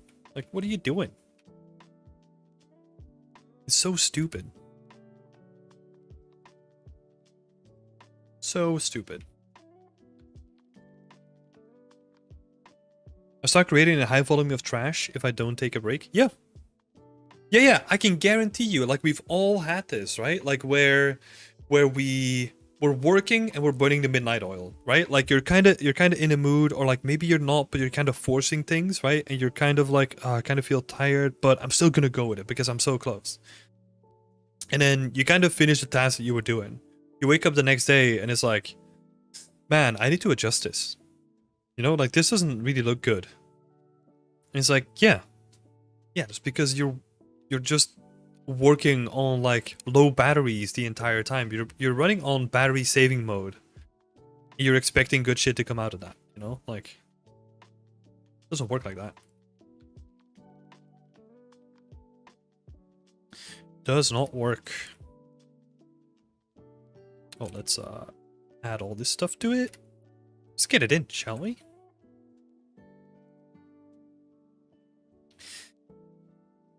Sometimes it's better to leave things on time and take a good rest. Yep.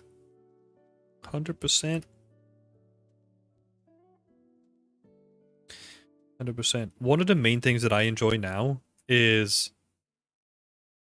being able to sleep, you know? Because sometimes I'll have these moments when I'll work to, like, I don't know, 2 or 3 in the morning. But then there's no pressure anymore, right? Like, I can sleep in until 11 because I want to have my 8 hours of sleep.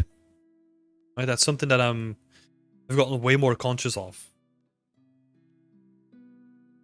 I mean, now I'm kind of starting to sound like I don't know, one of these hustle bros as well. I mean, I guess they don't talk about sleep. They only talk about money, so I guess I'm not that far gone.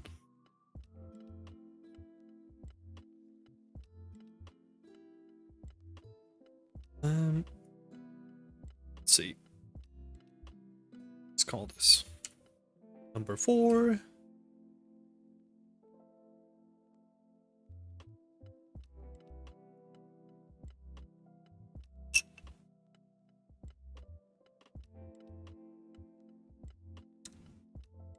Yeah, it would also help.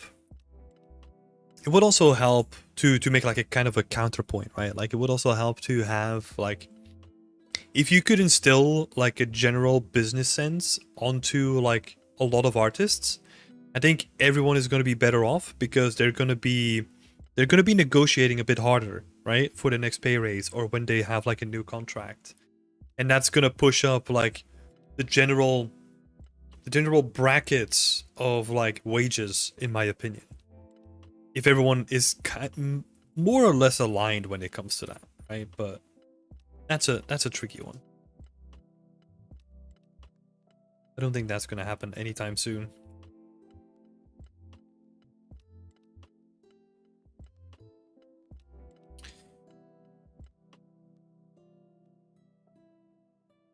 Where is my market stall?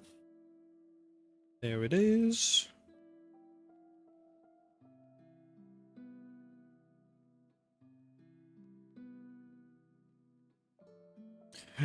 Dirty. Modeling. Big vertex.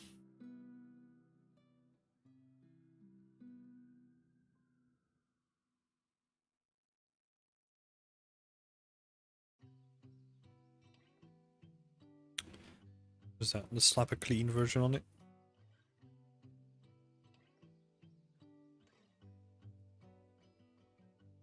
Yeah.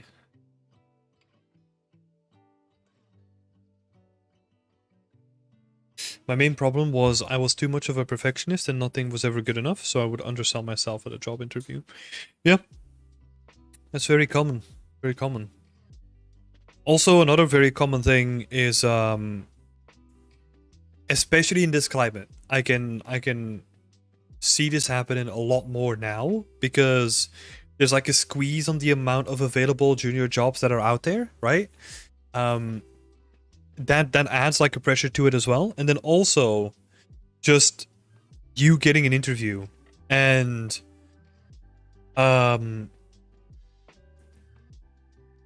you being like, this is your way in, right? Like, are you gonna let this like, I don't know, are you gonna let like low wage like stop you from getting into the industry? I think a lot of people don't care about the number like for their junior job. So I think that's, yeah, I think that's a part of it as well. I mean, I definitely didn't. You know, I didn't even. I think I signed a contract and then a week later, or like, I don't know, my first pay, I was like, damn, I'm getting paid for this. You know, I didn't even care about the number. Like, it was just like, damn, I'm getting paid for this. This is awesome.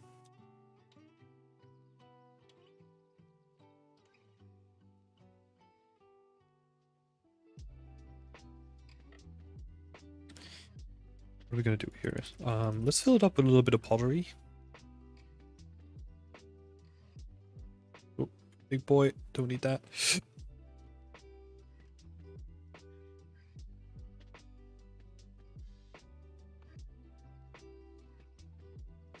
I totally agree, but as a freelancer, sometimes you just tend to keep grinding as it can be stressful, so you need to keep creating non-stop, so then a burn up happens. Yeah. Yeah, but that's an interesting one, right? Because if, I mean, look, let's be honest, never been a freelancer, right? And my intent with doing Beyond Extend was that I specifically didn't want to become a freelancer because I knew that the thing that you said right now would probably happen to me too, where I would just get so sucked up in the work that I would just keep working without ever taking the time to zoom out and thinking about the business aspect, right? So that was like a very conscious decision, to a certain degree. But yeah, if you do take that time to zoom out and then renegotiate your, or like adjust your prices, right, like on a yearly basis, and like keep pushing it up and up, like you might end up with less clients but end up possibly getting paid more, right? So there's like a trade-off that can happen there where I was listening to this podcast yesterday as well, where they talked that this was something completely different, right? This was about negotiating on ad contracts when you're doing like YouTube, right? So this was something completely different. But I think the same things do still apply to a certain degree, where the lower the amount is, like the more you have to negotiate for them. Because they're going to be more picky with how they spend that money, right? Whereas you're dealing with like bigger clients, or you know, like bigger people you deal with, they probably have more disposable income, so they will probably care less about the amount that they're willing to spend, and like are also more conscious of their time, right? So it was interesting to hear them talk about like that. When you're negotiating, it's probably better to look for, and this is a tricky thing, of course, to look for um the ones that give like a big payout, rather than going for the small fish that are gonna keep you busy with like negotiations and all that kind of stuff on top of it too.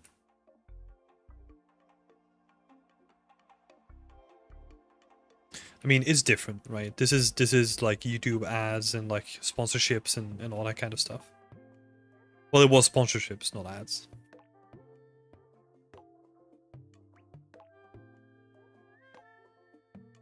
Could have a pottery table next to it.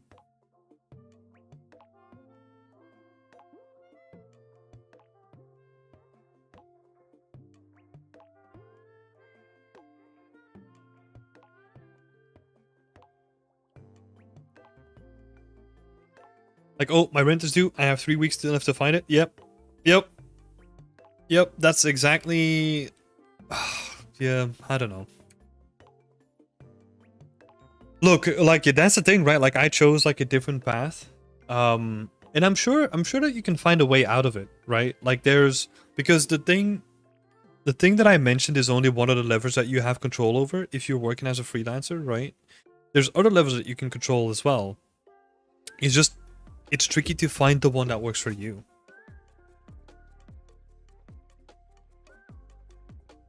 I used to work 18 to 20 hours when I was working as a freelancer back in 2018. Is that like a day or a week?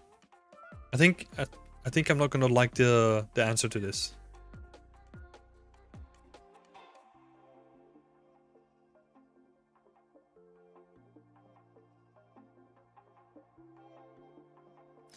S- 20, yeah. Yeah, man, I've got no interest in that. That's all, you know? Like, yeah. A tricky one, you know, because it depends on so many factors. And sometimes you don't really have a choice and you just have to find it, you know? It's very tricky.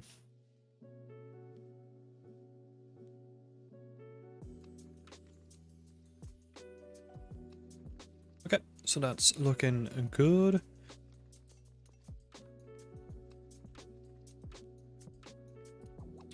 I mean, also, just to add a little bit of context to it, don't forget that you're talking to a person who has set up half of his business in Germany because he didn't cope with the language, right? So don't take any business advice from me. That's what it comes down to.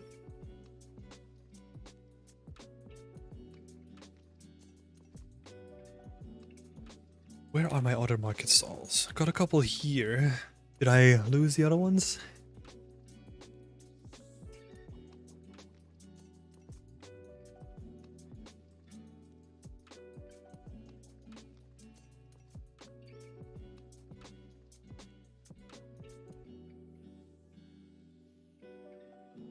I think I might have lost the other ones. Like at a certain point, my PureF, I think I removed a file for some reason. Don't know what. But when it's good, it's great. Yeah.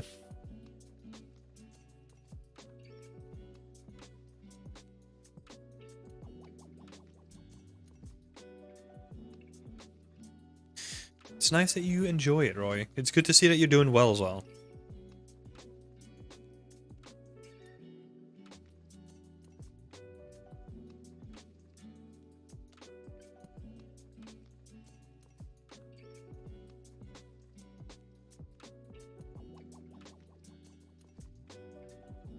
Okay, let's move on to this guy over here. Sort of all this stuff.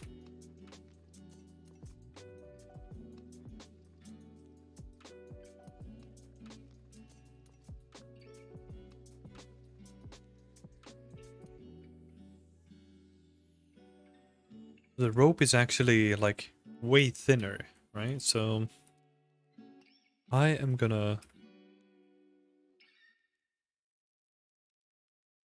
because the rope kind of makes it feel like really chunky where it doesn't need to be.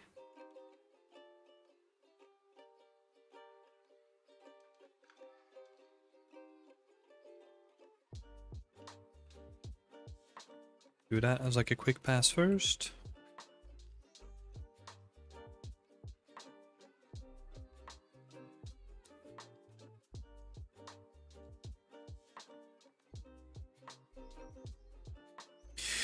But I will say this, creating stuff for the marketplace is great passive income. Yep, I know. That's how I started like my whole exploration in like the business side of things. I only made the one myself, right? But we are exploring that at the moment with Beyond Extent. We have a team working on it. So that's going to be very interesting to see what comes out of that.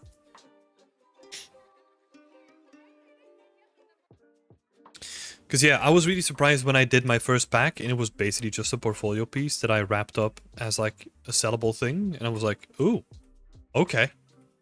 So this is what I would actually recommend to people is just sell something. Because you might be surprised with the end results. Because I think a lot of people out there are very hesitant to do this.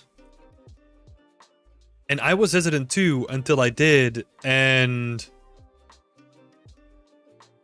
then I was like, "Oh, there is something here. Like I can make this work." Oh, so many people do buy. Yes. Okay. Let's see.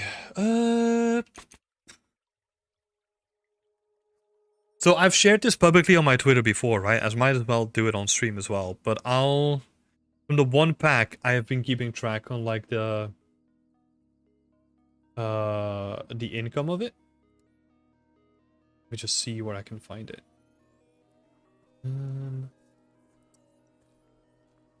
This is boring number work, right? So this is not going to be interesting for everyone, but I'll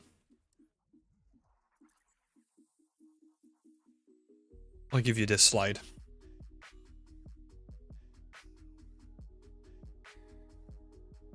So I know we're looking at a boring graph. This is not what you came here for, but I'm again, let me also remind you this, right? We talked about it previously in the stream.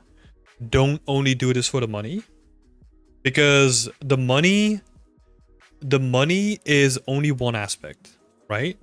Do it for the art first, because the art is going to determine how much money it's going to make.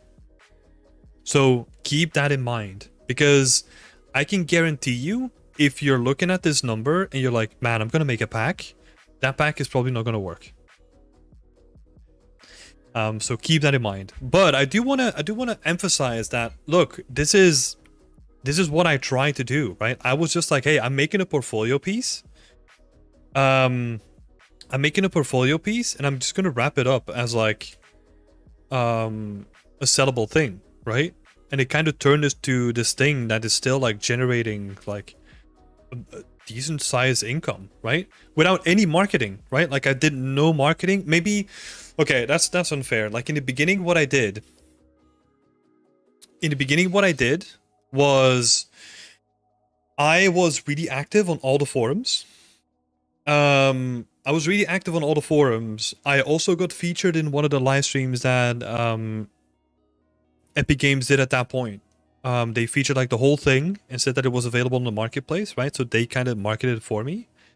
And I also shared this in my blog when I was making it.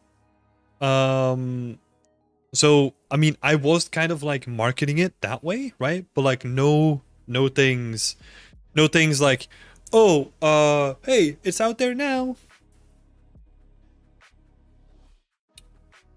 You could earn a decent amount each month. You could make this a full-time thing if you know what you're doing. This is also why I come back to like my trajectory, right? Where I'm kind of planning this out like over the long term. I felt like I really needed the experience in like a professional company to see how the sausage was made, right? And go through it like for a decent amount of time to know how stuff is used, how they would make it, to give me like more options to benefit from in the future as well. Because now I know how a level designer builds their levels. I know how an environment artist is gonna come across that level design and build upon it, right?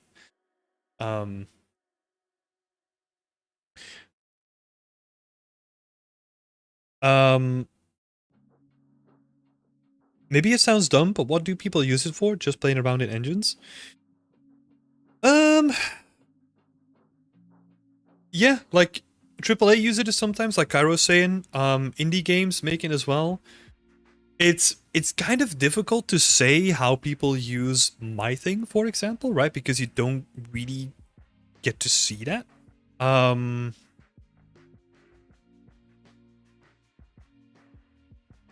Yeah, I don't know. Like that's a very good question, and I think the answer is going to be very varied, right? Because there's also the aspect of, and I think this is very minimal, right? But like people relighting scenes as well, if they're like very affordable. That could also be an option.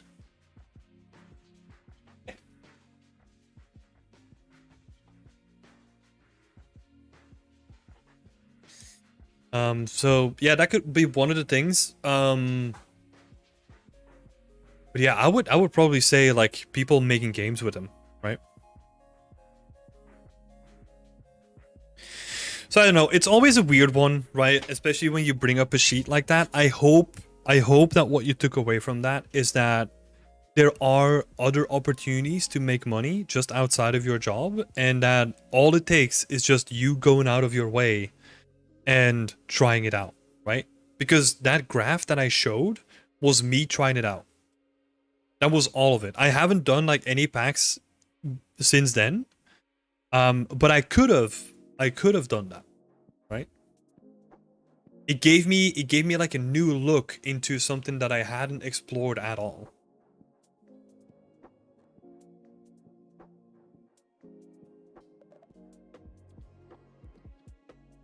And yeah, it was very, very eye-opening. Very eye-opening. So yeah, hopefully you take that away from it. And I've said this before. If especially if you're a part of the community, right? Because you have a direct link to me. If you ever wonder or have personal questions, feel free to reach out to me. I love to help.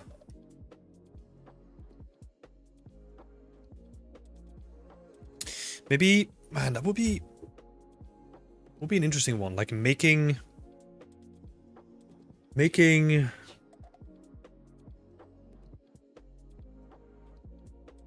a video on that.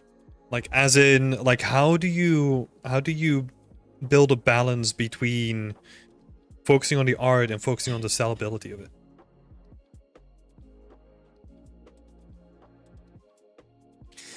Like I don't think I can work in the studio again full time, so this is wonderful knowledge. Yeah, and this is, look, this is kind of, I've been trying to get Martin for a while, but yeah. I think that would be cool. Would be cool to talk to him about like the more business side of things and how he approaches it. But I'm gonna guess, right? Like he definitely has a knowledge of it, like what's like how he needs to make a package.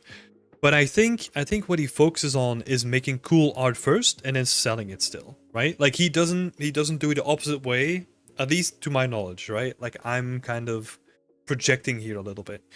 But I don't think he sits down and is like, oh, I'm gonna make a Western pack and it's gonna have like all these assets. I think he approaches it from like, hey, I want to make a Western thing and I could potentially sell it.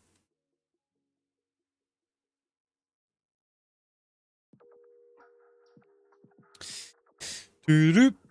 Sebastian, hey Tim, how's it going? I love this topic. Well.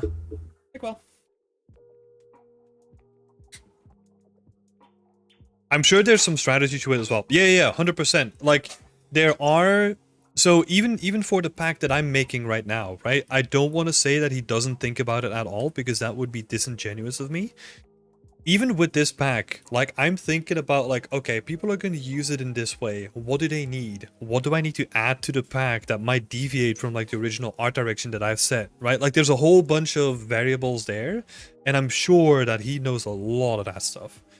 So if I were to talk to him, right? Like if, I don't know, if he wants to do a Q&A or whatever, that would be really interesting to dive into. Like all the nitty gritty strategy stuff.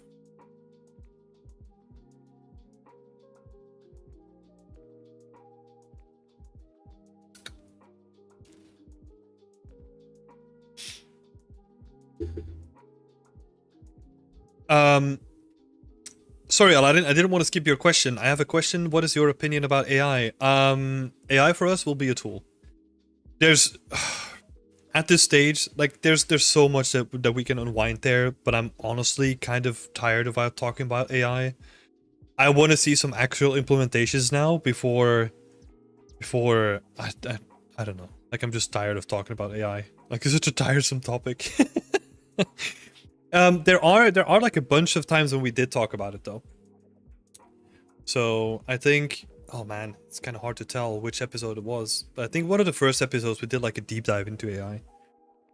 And Sebastian said, I love this topic. I'm currently in a similar position. I'm currently working full time in the studio, but I've been offered a small teaching role. What is the best to fit this in the schedule? Oh, what is the best way to fit this in the schedule? That's a very personal thing, right? Like, just make sure that you have enough time to set aside for it,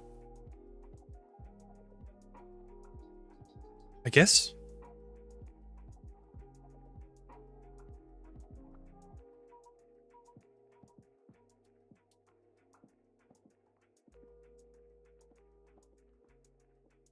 Yeah, I'm trying to think, right? Like, best way to fit this in the schedule. Yeah, I've got no idea. Like, maybe give me some more context, right? Like, what are you curious about or like worried about when trying to fit it in the schedule? Because I mean, in my opinion, like if they offer you like a small teaching job, like the schedule is kind of made for you, right? Because they probably want you there for like a certain amount of time, a certain amount of week. So you'll have to kind of force it into your schedule regardless? Or does it work any differently on your end?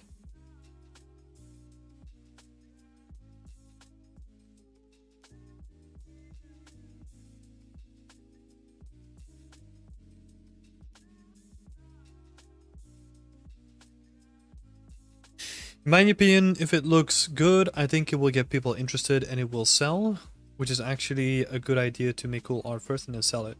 So making cool art is actually a selling point in itself, right? Like that's, if you look at games as well, like what are people excited about? Let's say the last couple, or like the last announcement that have been made, right? It's either like an existing IP that's going to be continuing, but let's say if it's like a new IP, like for example Marathon, right? There's nothing there yet in terms of like we kind of get a glimpse of the gameplay and kind of know what it is, right? But like what really sells it is the art, right? Like the direction that they took, and it's so bold and it's so refreshing and it's so new that like the art itself could I mean is a major selling point, right?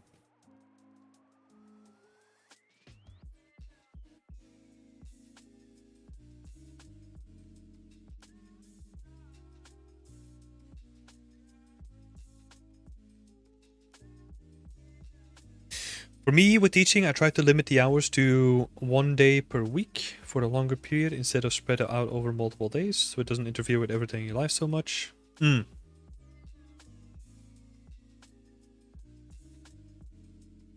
Oh, I see what you're saying. No, sorry, Sebastian. I thought they were just asking you to do like. I mean, look, I'll be honest. I've never done any teaching, right? So I've never done any teaching. So I don't really know how that works.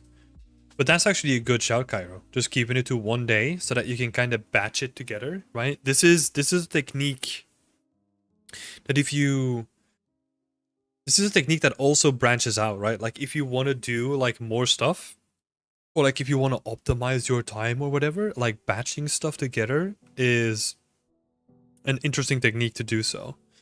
Because what you're doing is you're basically setting aside like your mental capacity to only focus on one thing rather than having a day where you have to think about like 20 things at the same time. And it just makes it nicer, right? Like more more pleasant.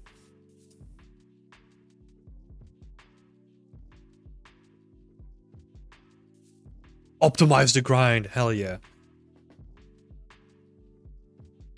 Yeah, so yeah, if we're really talking about that, yeah. If we're talking about optimize the grind, what I do on like a monthly basis is I batch all my sleep into like the last couple of days of the month so that I don't get bogged down by sleeping through the week. So that's my tactic for the grind.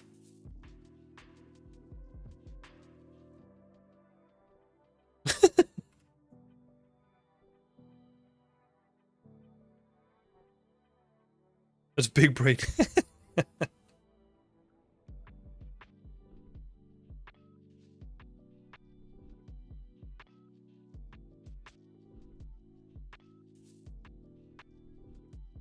Man, I've seen some.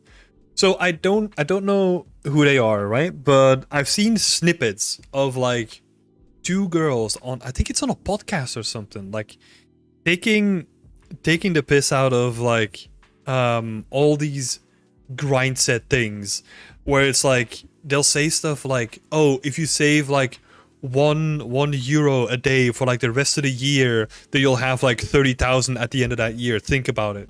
And it's like, oh my god, I love it because it's so true. Oh my god, just the stupid stuff that they sometimes say. It's like it's the whole article of like, yeah, people can't afford a house because they people can't afford a house because they're too busy buying Starbucks lattes, right? It's just like, yeah, yeah, yeah, yeah. That's exactly what's happening. Cool.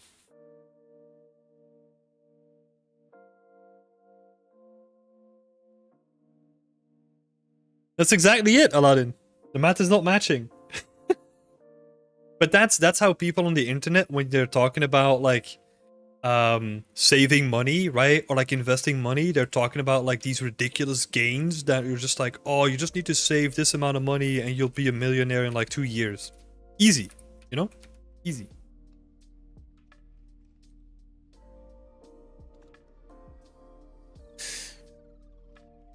Um, I actually started using AI for getting concepts from it and editing in Photoshop to make something unique. And then I start doing the block out and continue editing in 3D as well. So my question is, do you think that this is a healthy workflow or not? Yeah, could be. I mean, this is a personal thing, right? Like, whatever you do to get to the stage where you can make something in 3D, that's your thing. I would personally do it in a different way, where I'm very traditional and I like to combine ideas in my head and then see what I can make out of them in 3D, right? But if that's the way that you want to do it, yeah.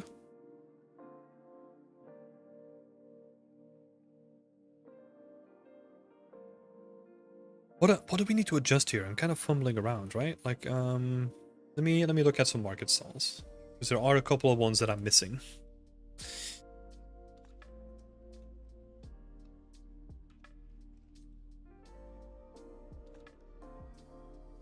Yeah, so got this one.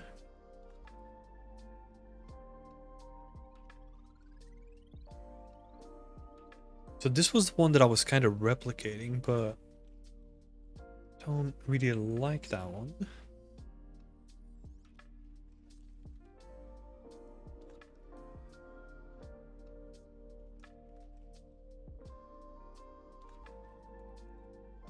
Stuff on here.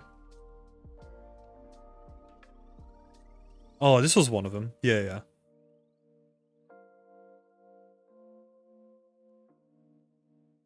What do? They have like a bunch of fabric.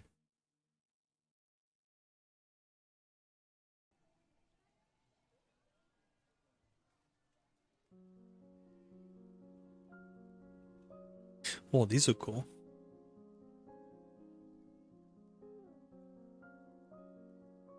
These look real cool.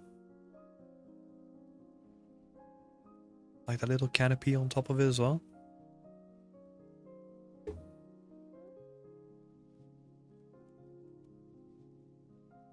This one is nice as well.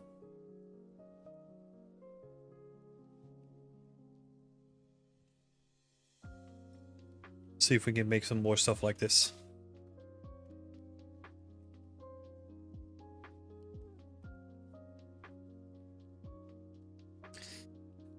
Thank you, Tim. I will try your way. No, this is what I'm saying, though, Aladdin.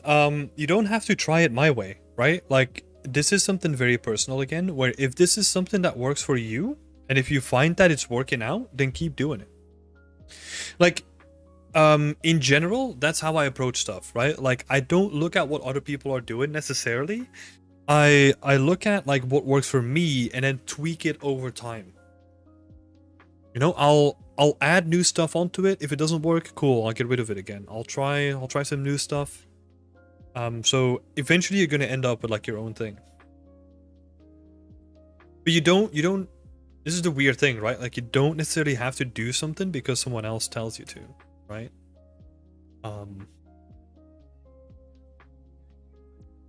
Because what works for me might not work for you. Because I think the core of it is what you need to try to get out of that whole thing, right? Like that whole preparation on how to make a scene is you want to get to ideally one image or like a couple of images where like everything that you're thinking of is condensed in a certain way where you can easily recreate it without having the need to like every time you open your PureRef or your image that you're using to like, okay, where was I again? Okay, I was here and I'm combining this and I'm combining that. You want to like really limit the amount of thinking that you have to do, where ideally, again, it's just one image that you can look at and then you can continue working again. That's what you want to get at with reference, especially with setting up the foundation of your scene. I do want to make something like that though. Because I don't know, like the more that I'm looking at it, the more that I'm not really a fan of, I don't know, having all of them being closed.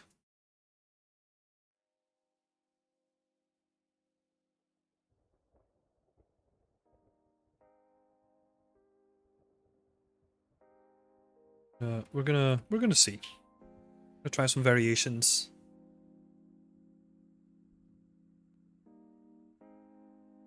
Oh, also, completely missed your message there, Sarah. Hi. Too busy talking about grinding and uh all that other good stuff.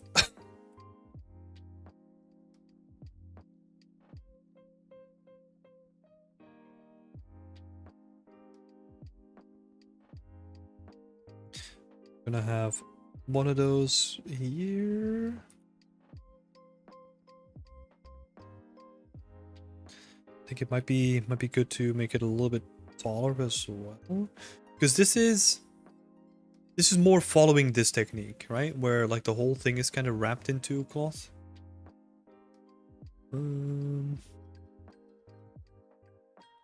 So how would people interact with this? Because I made mine closed, right? But I don't think that's how people.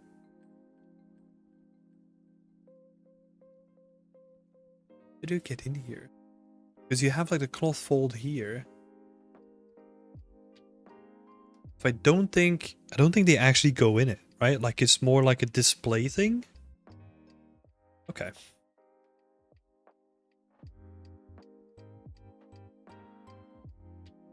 People are really out of touch when making these statements. There's a lot of people online. I want to try and sell you shit. Watch out.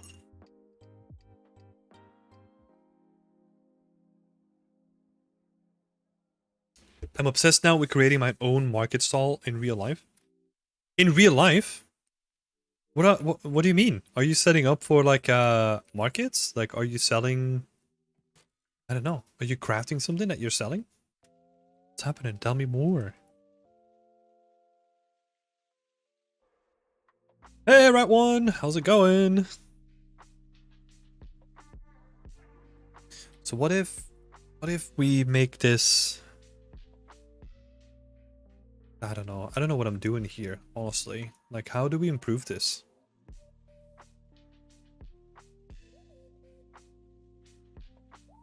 Because I mean, there's not much that we can do here. We definitely need to redo the ropes. Other than that,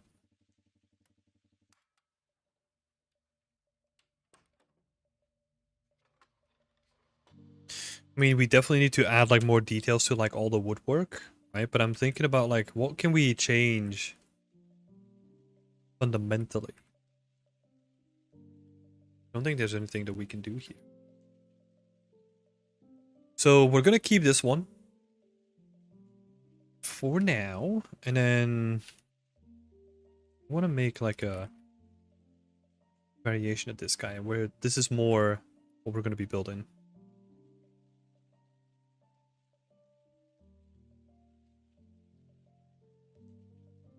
Oh, no.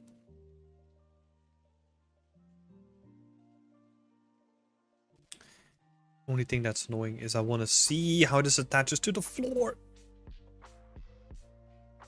We'll just have to make that up.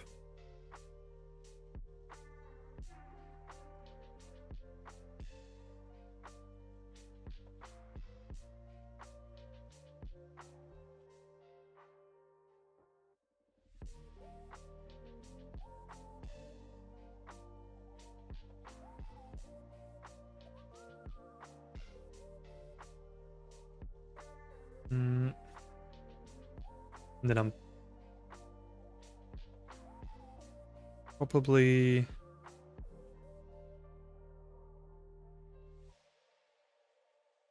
shit. No.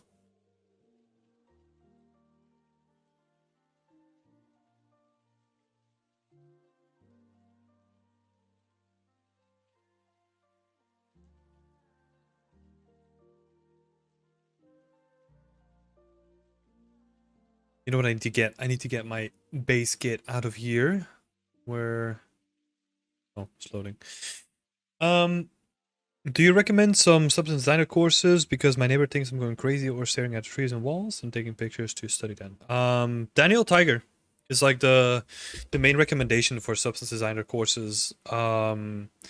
We also have a good workshop with Derek Elshoff that you can check out on our YouTube page.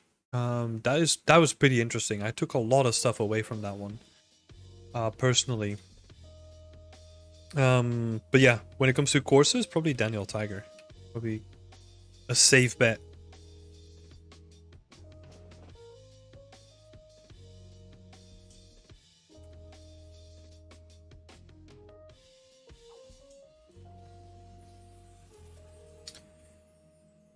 Kaido coming in with the spam suggestions. Love it. We have Daniel Tiger, Josh Lynch. Yep. Uh, Jonathan Benenu. Oh my god, completely butchered that one, I think. Derek Elshoff and Nathan McKenzie. Yeah, that's a good list of people. Thank you for doing that, Cairo.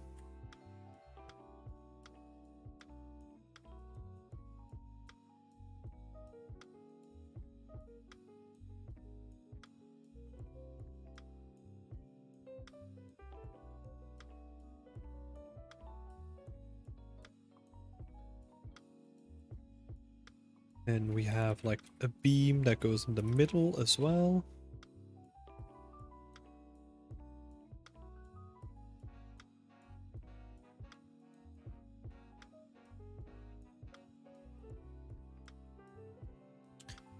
I just want to throw this out again. Like, if you have any questions or want to bring up any topics, feel free to do so.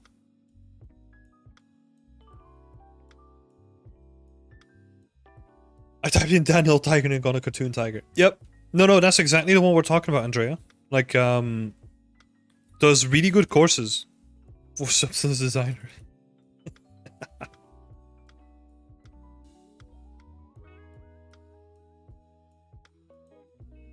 It's me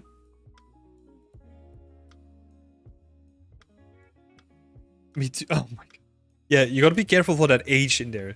TH.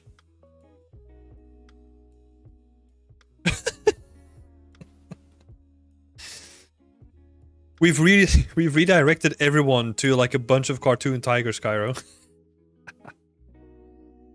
Oh my god.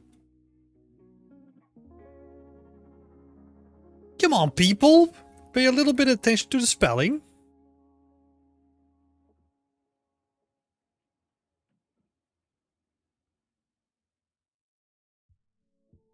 This was a test and you all failed. How dare you?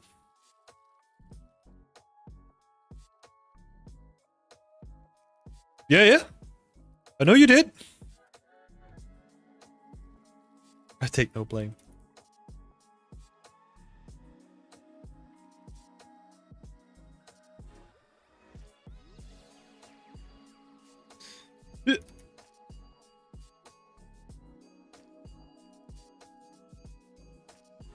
My bad. It's all good.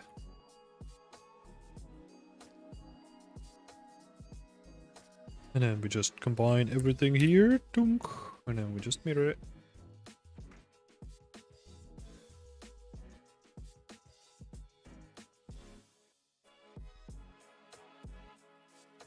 I saw your message late, so team gets all the blame. Oh, yeah. Thanks. Okay. I see how it is. Chucking me under the bus like that. How dare you?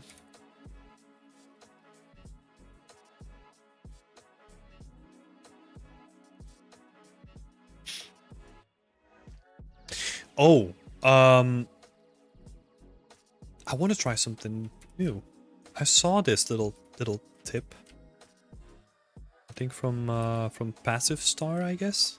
They're blowing up with like their blender tips. So, let me try something. So if how are we gonna do this?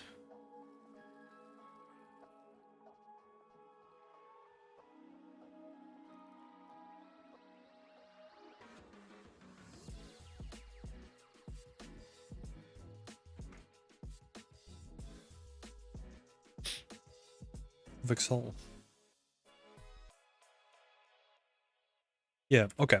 So what we're gonna do is we're gonna apply that, and I'm gonna do this, turn this into a convex hull, and then we have like a little canopy. Oh! No. Wait. Join?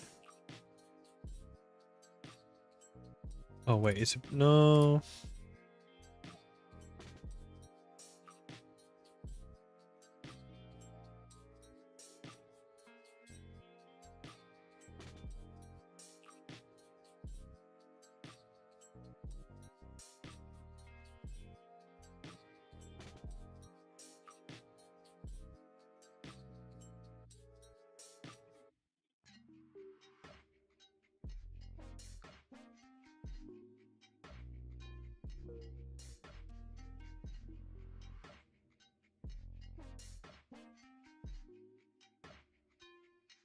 Oh, why does it link everything together though?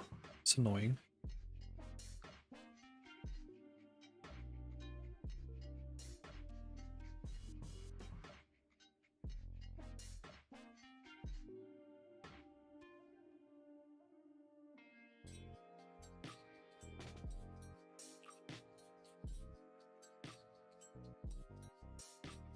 Delete selected elements that are not used by the whole.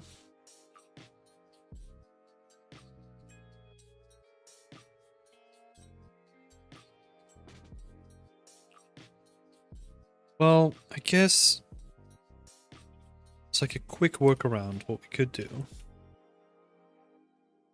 is duplicate it.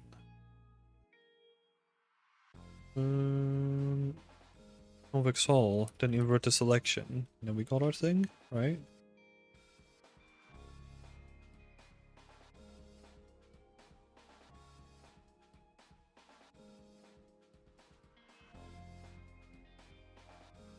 Oh my god. What is happening? Oh my god. Okay. We need to tweak that a little bit. I was gonna try a simple thing here. So delete unused. Right. Now.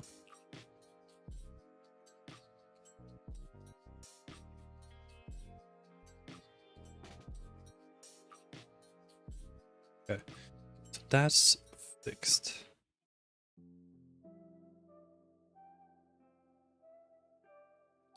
Andrea has a question for everyone here. What's your favorite snack while you work? That is a good question.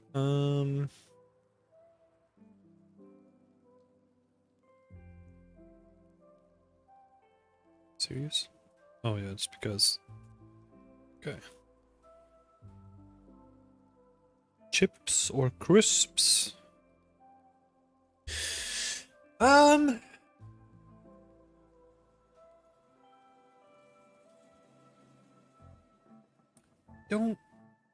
Don't really snack. Thinking. Love drinking something. Yeah, I love drinking my frappe. So this is like some coffee powder that you mix with milk, and it's so good. Especially in the summer. Drop some ice cubes in that. Ooh, that's nice. If I were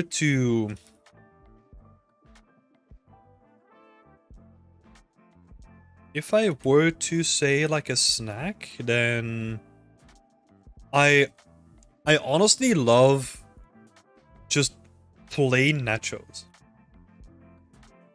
Plain ones. Like no dip, no anything, just plain salted nachos. Like, I don't know. That's what I love. Oh no. I went to do edit mode on like all of it. On like all 14 million triangles? Might be here for a while. Let's take a stretch.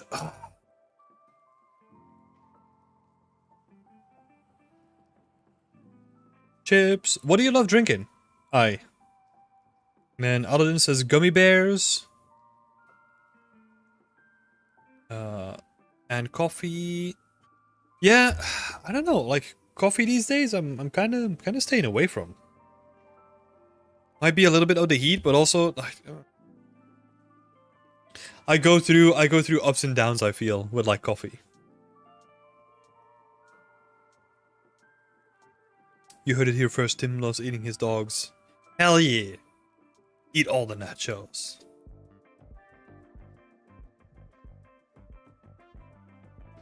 Iced teas, maybe. That sounds great. Oh, to add some context to that, Aladdin, because you're confused. My dog's name is also Nacho, so that's where the confusion might be coming from.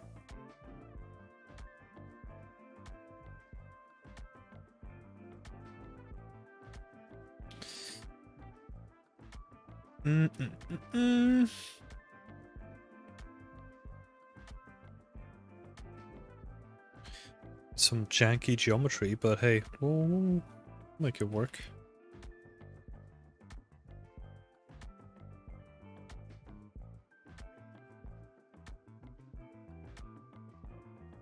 Oh my god.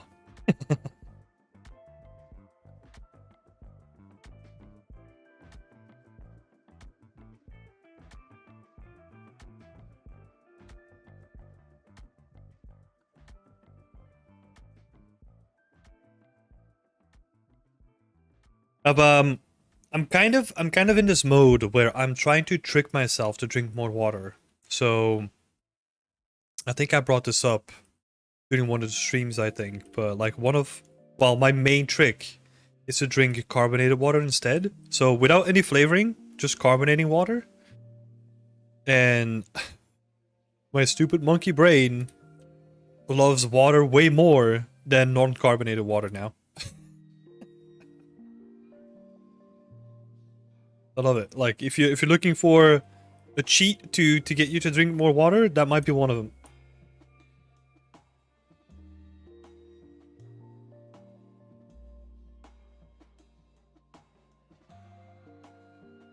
You should try those Aero bottles. Super expensive though. Isn't that just smell? Right? Like they just have like a little tab on the top where you like smell, but it's actually just water? Or am I thinking about something different?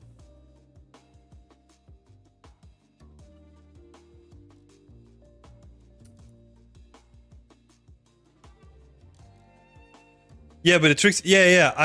I know that it works, but man, I gotta be honest. There's a side of me where it's like, look, I'm not gonna pay for like just smelling roses as I'm drinking something, right?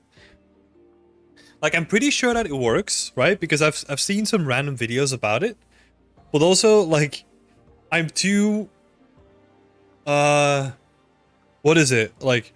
Frugal with my money to spend it on like smelling tablets that I need to add to my water, you know? I'm just like, no. Put a bad on me. Oh my god. That's even worse.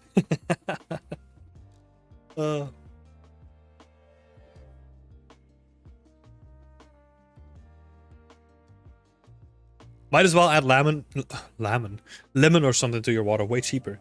Yeah, but yeah, I tried that, right? And like in the summer, if you want to have like a nice refreshing drink, like having some mint and what's it? Mint and lemon. No, lime. Oh yeah. Mint and lime, and then with some ice cubes in there, shake it up. Nice summer drink. Oh, but yeah, I'm too lazy. Too lazy to make that every time, you know? And then we also had a moment where it's like, oh, lemon, my new favorite word. Oh my god. We also had a moment where we would have like these big jugs, right, with like a little faucet that you could open up. So you would fill like a jug of like 5 liter, and then you would have it like through the day. Um, but yeah, you can't keep that for long. You have to be really good at cleaning it up because else it gets smelly. So yeah, I think a lot of this conversation comes down to me being lazy, you know.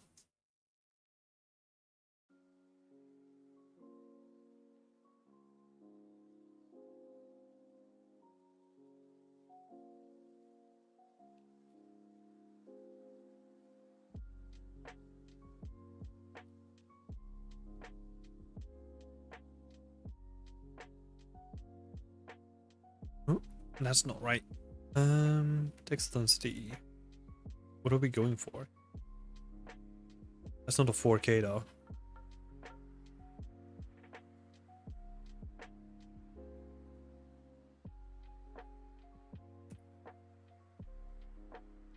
We got a new fancy fridge that fills up a pitcher every time you close the door, and we put random fruit in that. What the fuck? What is that for a fancy ass fridge that you got? Second favorite. Dang. Does it also just deliver like your drinks to your PC and all that stuff too? Like what's happening there?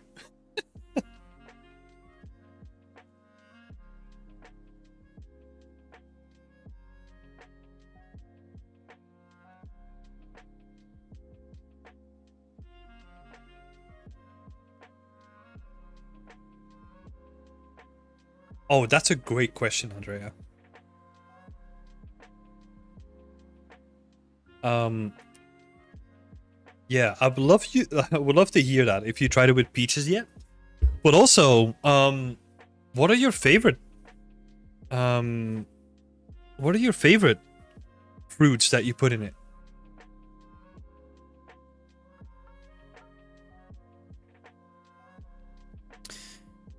Gotta go for hardware fixing of my PC. I'll catch you later, Tim. Catch you later. Thanks for being here, and yeah, hopefully your PC doesn't break any more than it probably already has. Let's see.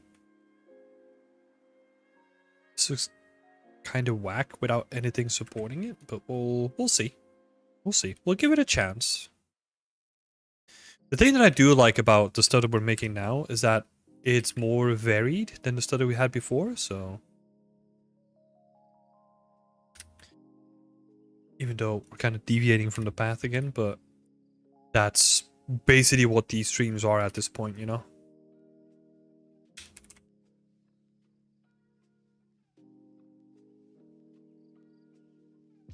We did strawberries for a bit, and that was fine. Oh. I don't think you can go with lemon. Lemon, cucumber, and mint on a hot summer day. That just slaps so good. Yeah, I agree. Like, it's almost like you're making, like sometimes we were feeling fancy, right? Like a little bit of brown sugar in there as well, with like lemon and mint. And then don't do it with normal water, but like with sparkling water. So you're basically making like a virgin mojito, right? At that point, just making it with without the alcohol, and that's also really nice.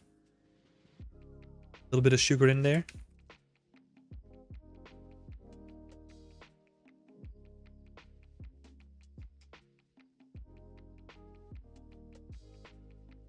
Yeah, exactly. Exactly, second favorite.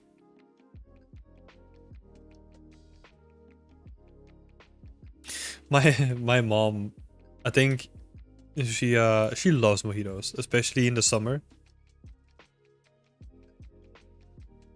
That's where we got it from, I think. Let's get this market stall in.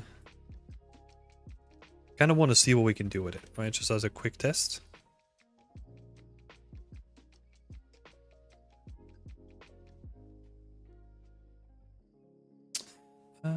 Bake vertex. Yeah. Really need to work on the cloth, right? But I mean, that's no surprise. What did the...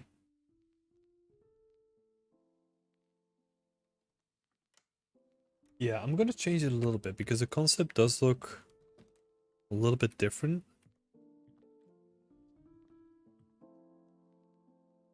Especially because there's probably like... Oh, that... It's probably more something along these lines. Where there's probably like a little beam. Like probably 2 cross beams here as well. So if we quickly block that out. Something like this, and then another one here, and then those would be connected as well. Just looking at the reference on my other sheet. My other screen. Man, the lemon is putting me off. I can't speak anymore because of the lemon.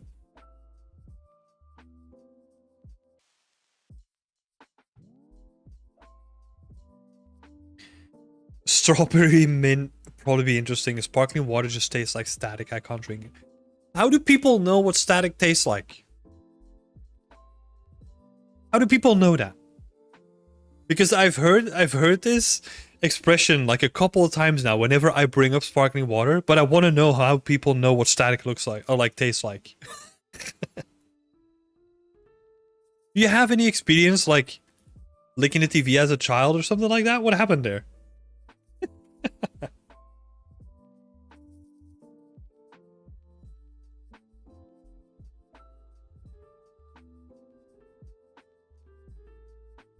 You know anything tastes like? Just look at something. Huh? Well, okay. I see what... No? Yeah, thanks for picking my brain, Cairo. Thank you.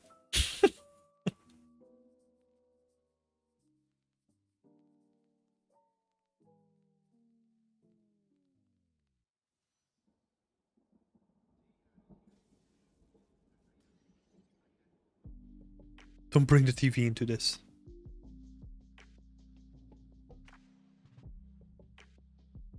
Yeah, the TV was fine until people just started licking it. Well, yeah, so second favorite, I'll be honest. When I said that, there was a memory that got unlocked with me as well. Where I do remember licking the TV. Like especially when it specifically when it was on a static screen as well. So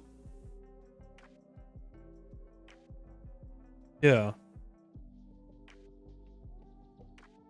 I mean, I kind of know what static tastes like, right? What do you mean, Sarah? No. What? I was a kid. I don't think. No, I can remember this as well. But I don't think. Do you even have static now?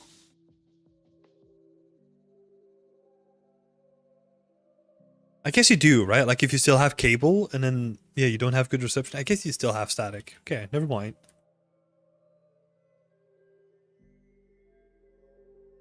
Sorry, Sarah. It just is what it is, you know? Wait, so it wasn't just me. All these people coming out of the woodworks licking their TVs. Oh my god. Yeah, that's what you come here for, right? Like watch me do 3D and talk about licking screens. Great. These are so chaotic, man.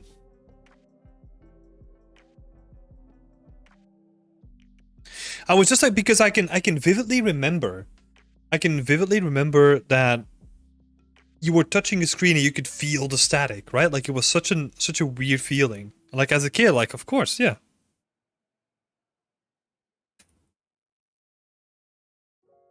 It's like kids' curiosity. Like, what is that called? Like your intrusive thoughts take over? Yeah, that was me as a kid. It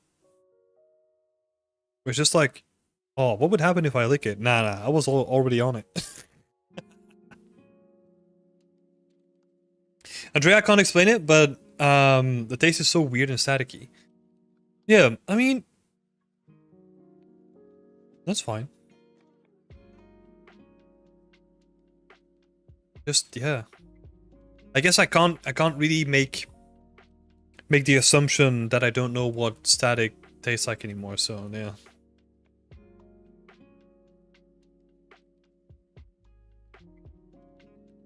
Okay. Anyway, um yeah, we're still making stalls, I promise.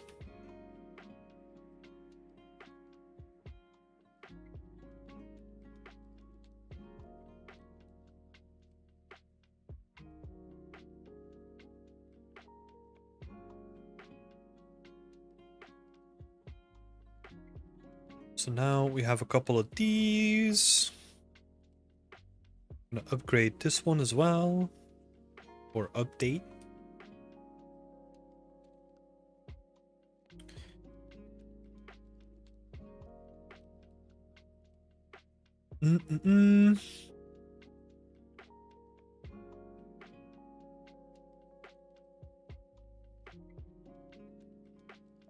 Where did it take me? F again? Yeah. Okay.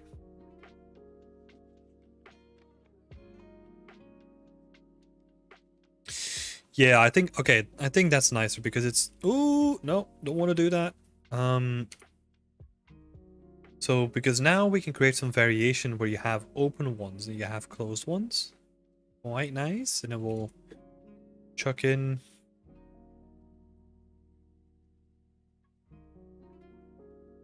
one of those things, one of those smaller ones in here. I'll probably want to adjust the pivot for that just a little bit. That's in the center.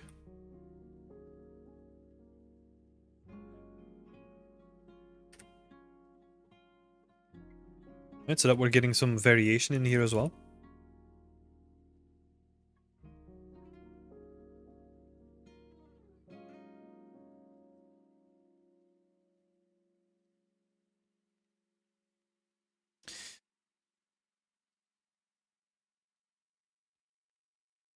Someone said snacks and then my PC died. Oh shit, Samantha, welcome back. What were you? I don't know if you're still here, Samantha, but like, what were you saying about like making market stalls in real life? What did you mean by that? Are you setting up like a market stall on like a local market or something? What's happening there?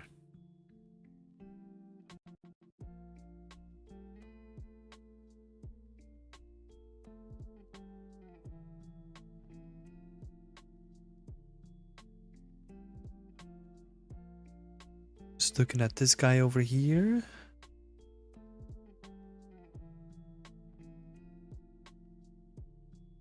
Oh, that marketplace. Yeah. You guys inspired me to make stuff to sell on the marketplace. Yeah, do it. Do something small. Something small, test the waters, or maybe convert something that you already have into like sellable for the marketplace. Oh, I see what you're saying. I see it. Yeah, I would just test the waters, right? Like just try something small or get something that you already made at a certain point and get that on there.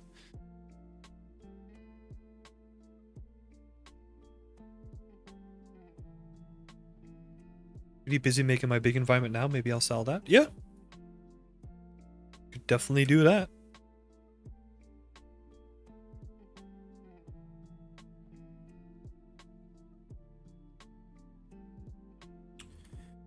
Okay, so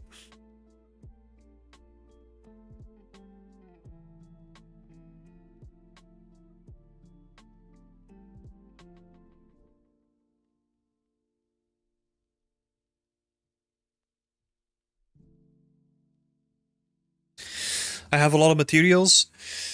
Yeah, so that's an interesting one because I also tried that at a certain point where I was selling materials.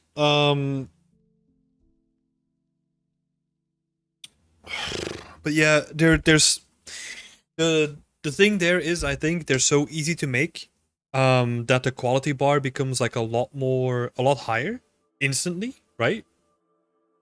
Could still be a good thing to try though. You never know, right? Um, but yeah, I tried it and I didn't really see that big of an impact. Like the same to me with reference packages, right? Like I've put on like reference packages on ArtStation, and it's kind of like there's so many out there. I don't know. Like you could market them right and become known as like the person that does like asset packages, but yeah, I didn't want to do that necessarily, and it's like, probably not my thing.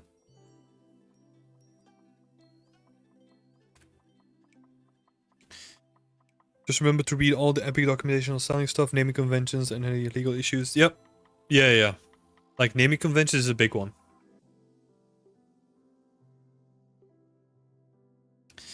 Because that I didn't pay attention to that in the beginning, and it took me like 2 weeks to like rename everything.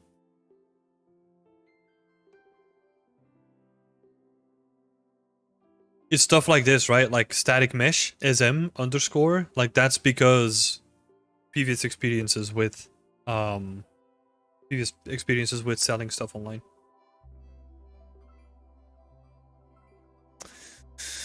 Um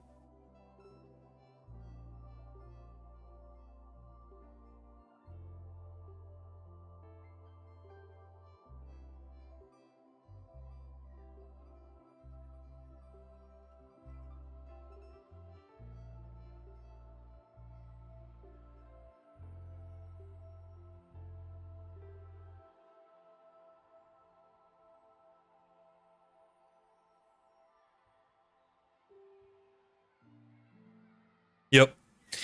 Same here. I think they send me like a 2-pager of like all the checks and verifications that they did and like what I failed on. And it's like, oh, okay, this is serious now. It's not just upload and then it's done. It's like, oh shit, now the real fun begins. And then also having to keep it updated as well, right? Well, I mean, that becomes more of a choice, but that would be like the recommendation to keep stuff updated.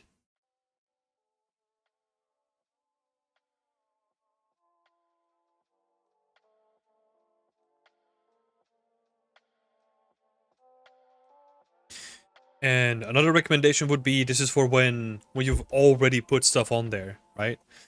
When you put stuff on there, like participate in the sales. Like the sales were always like a big boost. So definitely participate in those.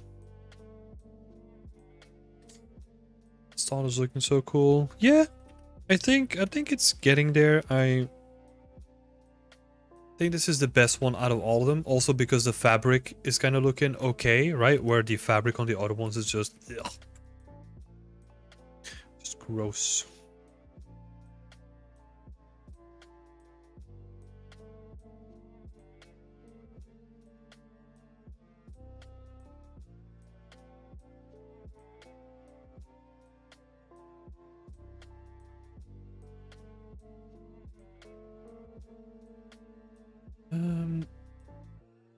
You made the fabric in Blender? No, this is from Substance Designer. So made that myself. That's just a simple titleable though. Nothing too fancy. Let's see.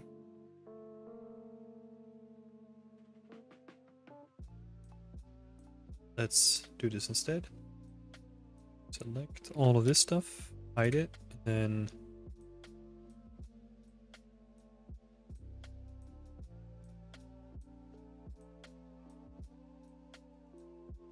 then make sure that the shading is looking correct.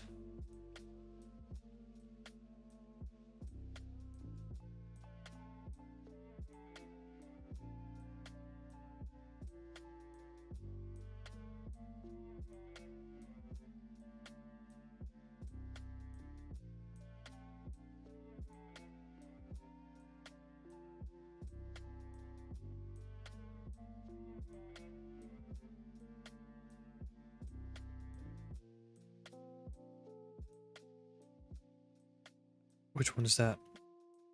It's this one, I think.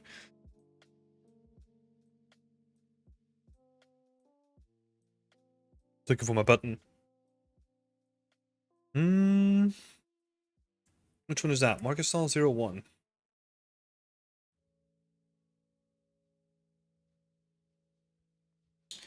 That's 02. Do I even have one that's made with 01?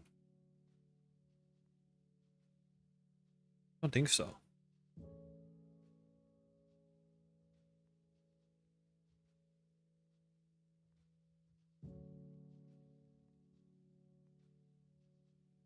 Wait, so the most finished one, and I don't even use it in any of the blueprints? Okay, cool. It's a dumb move. Because I feel that this one... I'm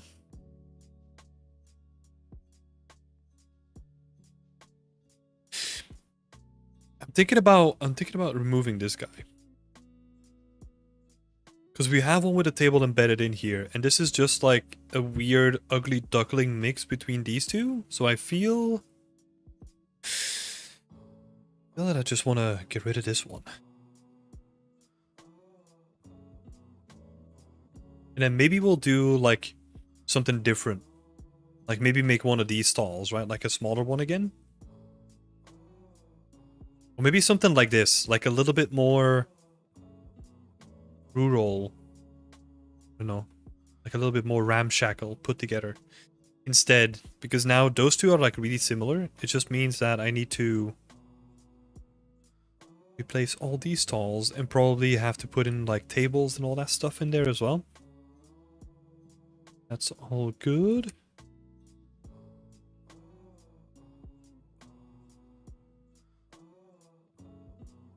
We're gonna see. This might crash, might not. Let's see. Oh, fucking autosaves. Go away. Okay. Oh, that was quick.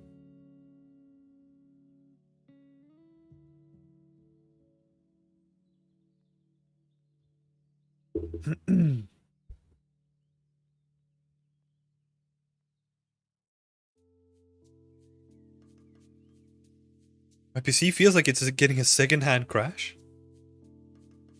What do you mean? Like, your PC is looking at my PC and then decides to crash based on what I'm doing? What's happening?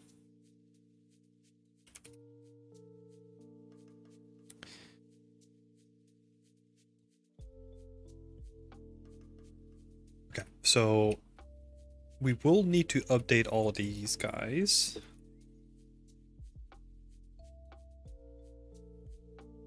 Seems like it.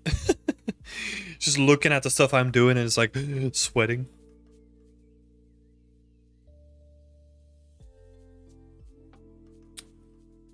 Okay, I wanna make that other stall now. I'm gonna make something like this. See if there's something we can kind of use. I think the one with the rounded ones is probably the closest one.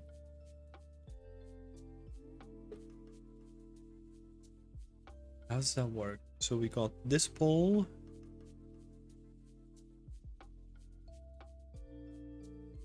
Oh, there's a pole in the back as well. Yeah. Okay. Okay.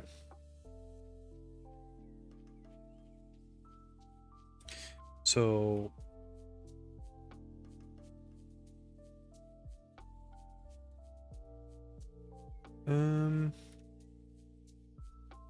just gonna cut this up so that we can apply like a mirror to it.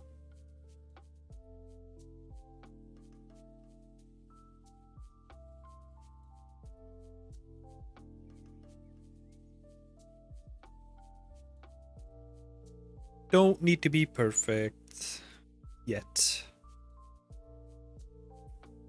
Right, and then just gonna move this piece of cloth to the side. We're gonna have a look at the main structure first, right? So Move some of this stuff up. Oh man, and I completely fucked up like all the UVs as well because... Oh man. Because I still had correct face attributes on. Okay. No deal.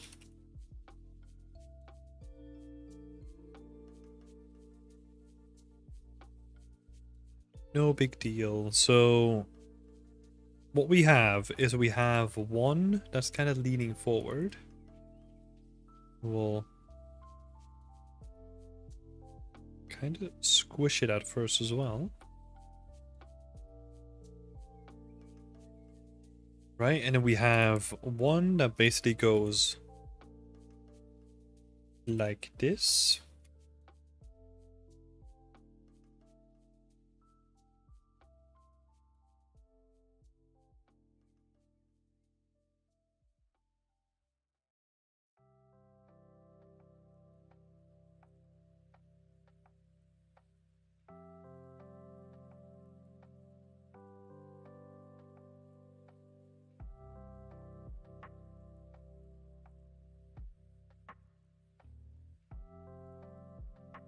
And that would be the top of the roof, but the front is going to be higher.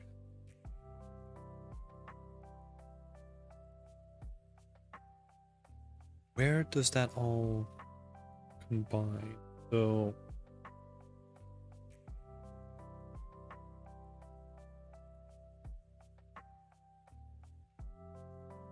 and that would go through the piece of cloth.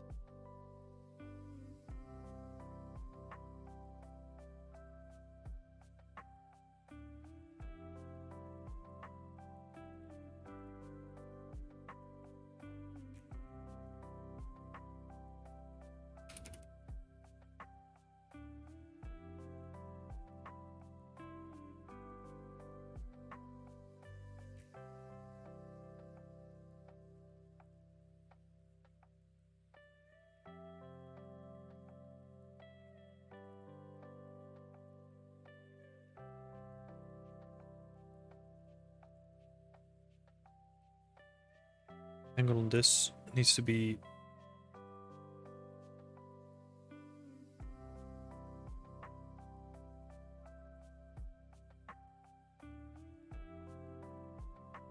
something like that, and that then connects to this section with these ropes around it.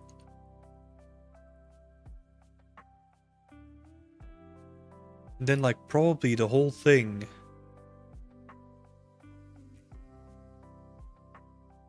feels like these are more distant, right?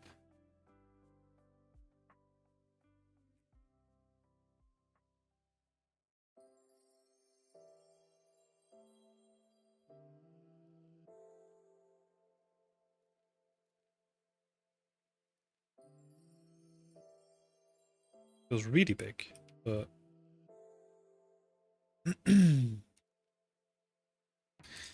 it's okay for now. I'm just gonna steal some of this stuff over here.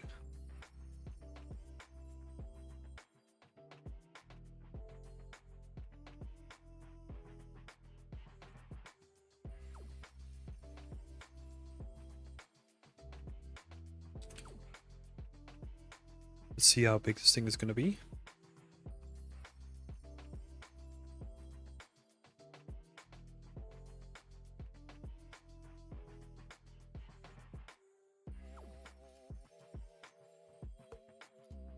It does feel really chunky though, right?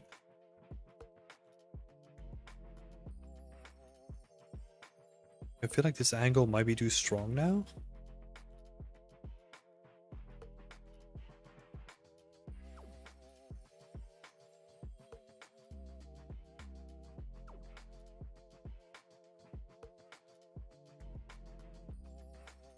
Sorta.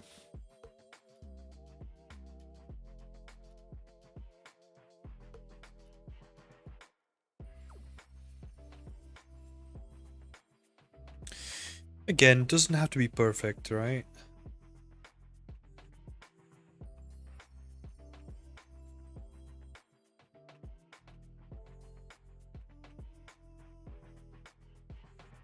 And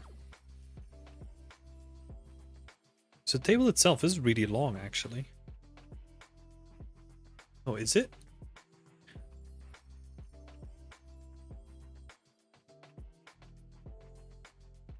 Oh no, it doesn't go the whole way through though, so that connects to this, and then halfway through. Hey.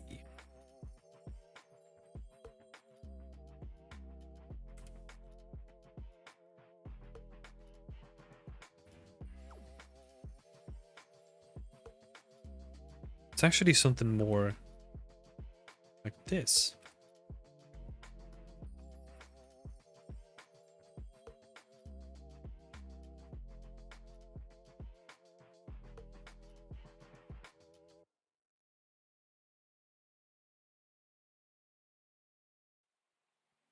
And that gets tied to the whole thing.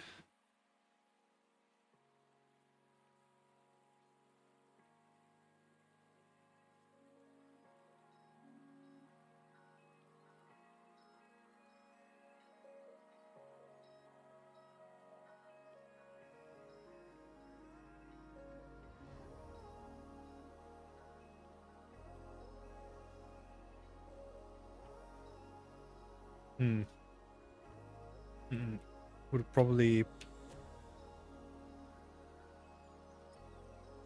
be something more akin to what we had before.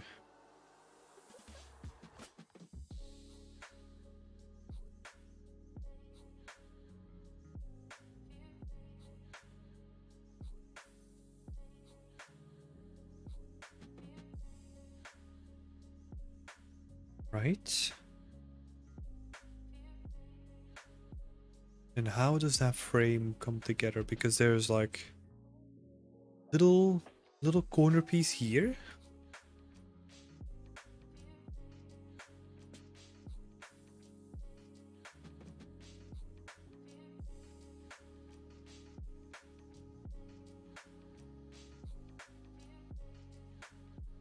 Right, and that means that that is also going to support a beam that's going to go this way too.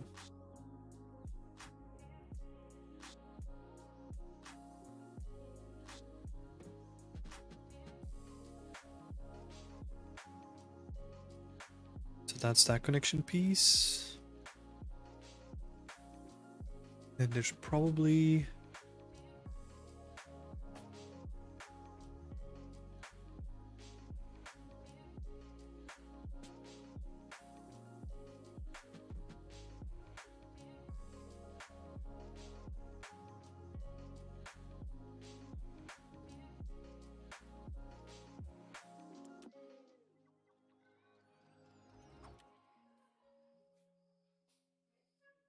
gonna be something here as well. And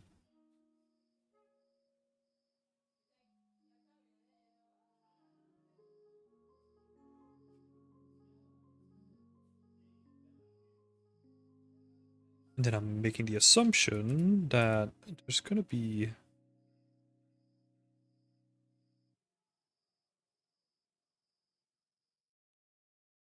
in there.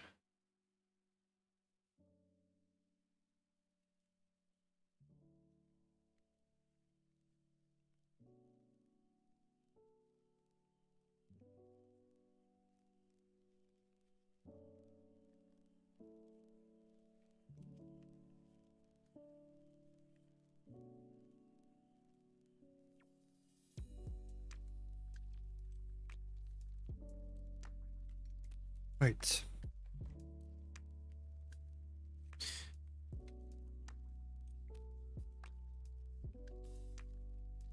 Feeling good, feeling good. We just need to add a support beam here somewhere. That makes sense. And then probably do the same here in that connection too. And then that can be used as like a foundation for this stuff. Comes on top of it. Nice.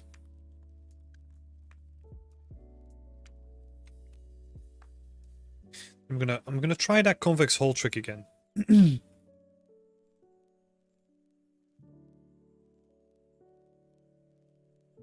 Where should we put this though?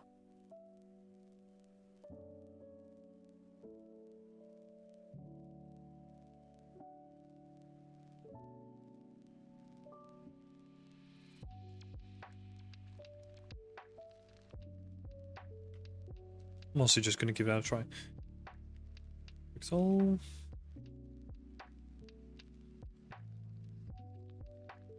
Alright, I'm just gonna that.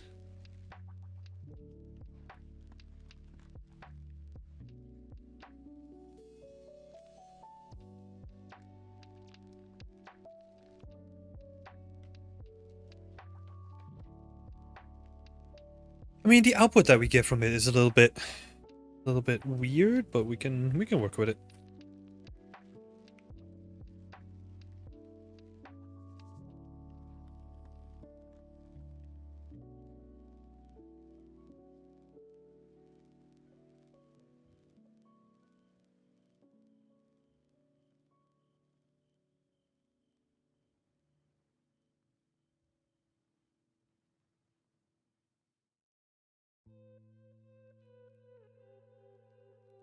Right? Oh, the only thing that I'm noticing is that we don't really have that nice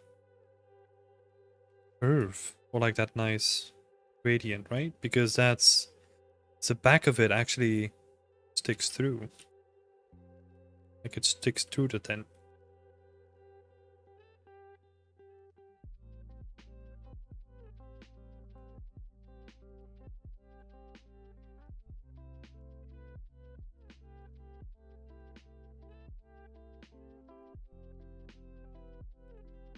Yeah.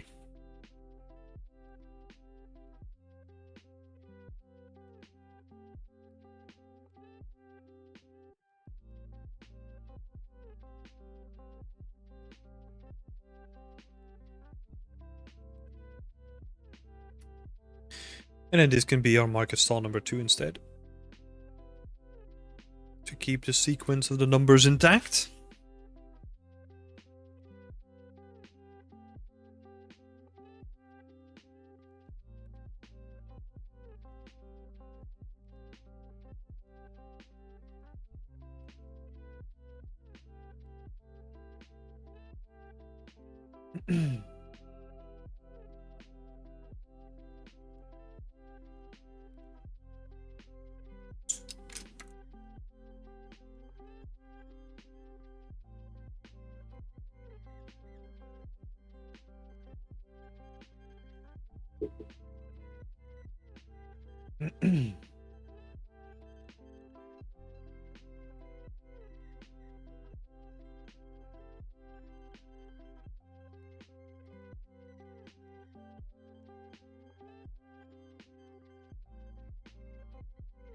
Okay.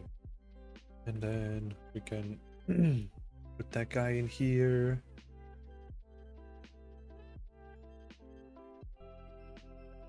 Maybe not on the end.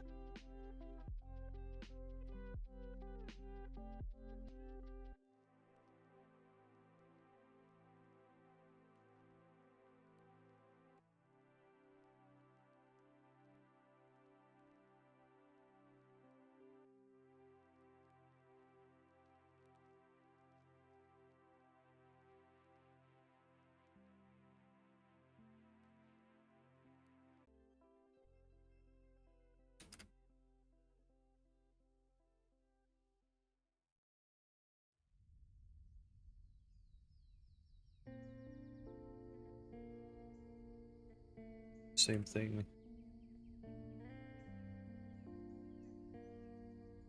Send.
So nice and chill. Adding bunch of rope.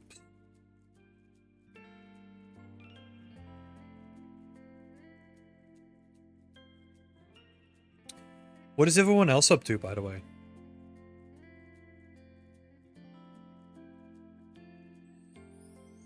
Everyone just having a good time?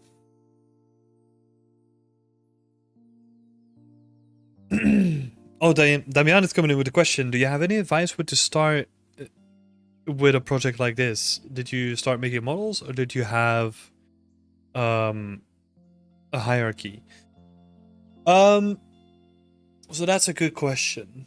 Again, I'll say this: whenever someone asks me like how they would do something like this, keep in mind why you would do it. I'm doing this for fun, and I also don't have the burden of having to do a portfolio work or anything like that anymore, right? Because this project, I've been working on it for a couple of years, and it's just been my passion thing, right?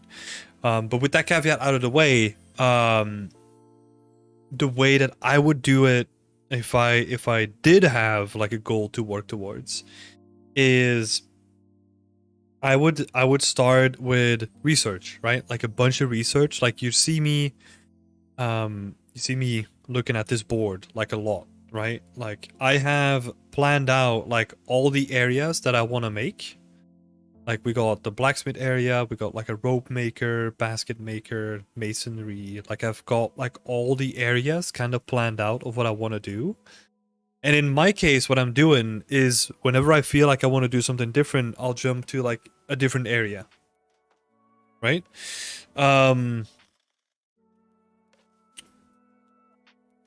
So yeah, that's what I do, right? In my thing. What I would do in your case, if you want to have like a clear structured goal and you want to have a set timeline that you want to do it with, restrict yourself in any way that you think is necessary. What I would do, a couple of things that you could restrict yourself with, is first time, right? Like how long do you want to keep working on this? That's like the most important thing. Next, I would start with one camera. So only start with like one camera, focus everything on that camera. Don't care about like making multiple cameras in the beginning. Make sure that the first camera looks good and then potentially work on that. And then also, if you're making like a scene for yourself, focus on one area, right? Like that kind of comes with the territory if you have to do like one camera, but don't make the camera so big that it's gonna include the gates, the blacksmith, the center of the town. Like you want like let me give an example here, right? What is a good example? So you might want to have like a camera like this one, for example, where purely focused on like the blacksmith area, and then finish that first before moving on to something else. And then you can pick different points if you wanted to.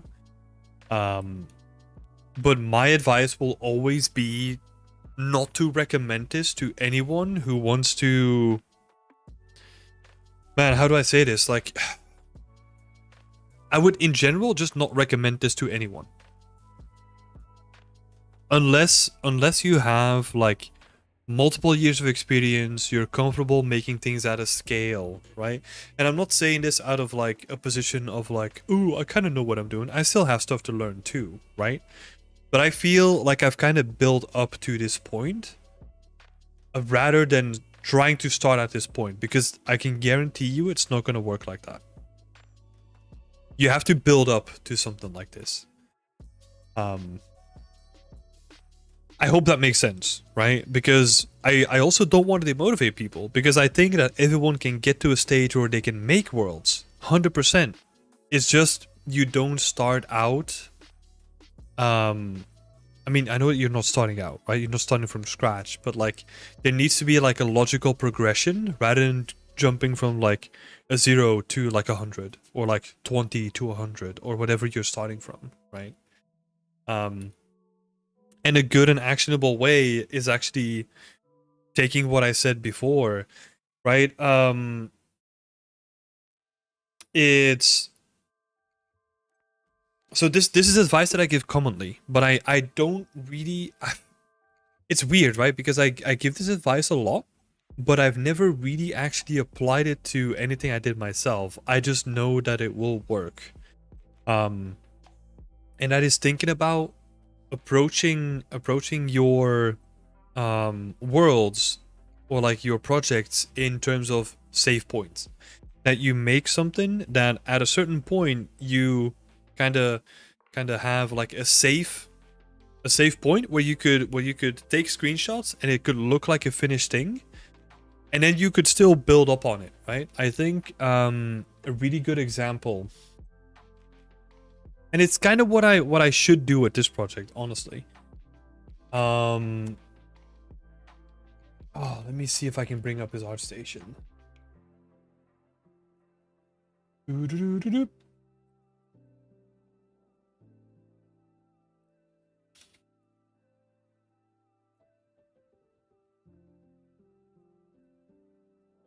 Yeah.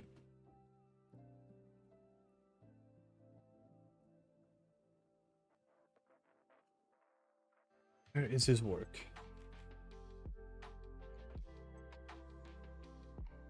I think I see most of it on Twitter, so let's see there.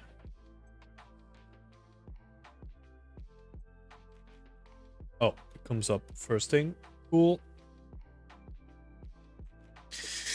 This person, right? Like, rightfully getting a lot of traction, but I think the way that he approaches his scene is just smart, right? Like, the stuff that he's doing with his scenes, like, there's a couple of things, right? Like, they're all set in like the same kind of universe, so you're gonna get a lot of reuse between universes, right? There's stuff that you can reuse, you can recolor it, you can kind of use base meshes, all that kind of stuff.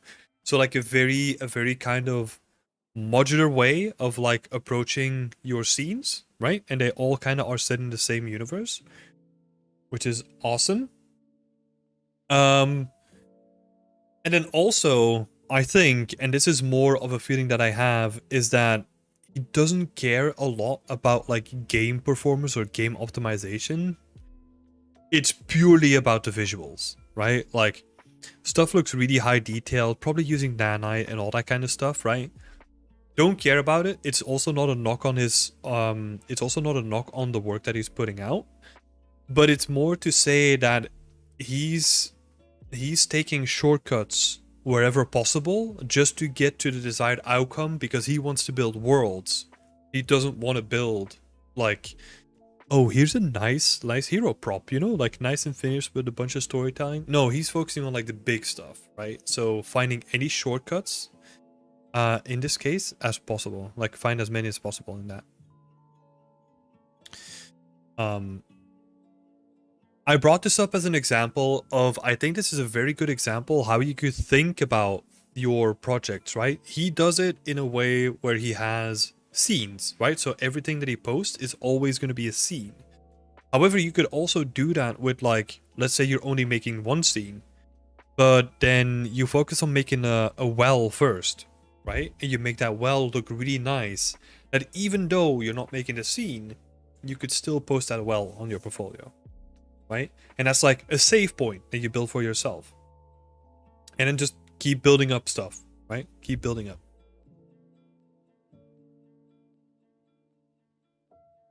Yeah, I'll link his portfolio as well, so you can check it out.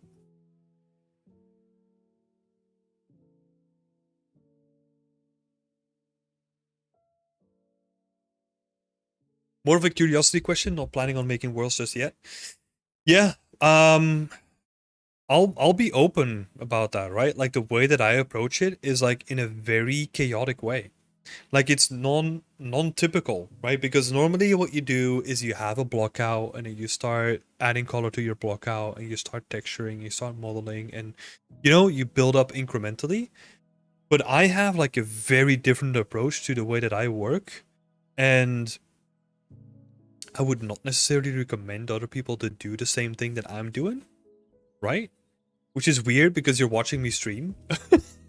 So I feel like there's gonna be a couple of people that at least are gonna take away that like, oh, I should do it more like this.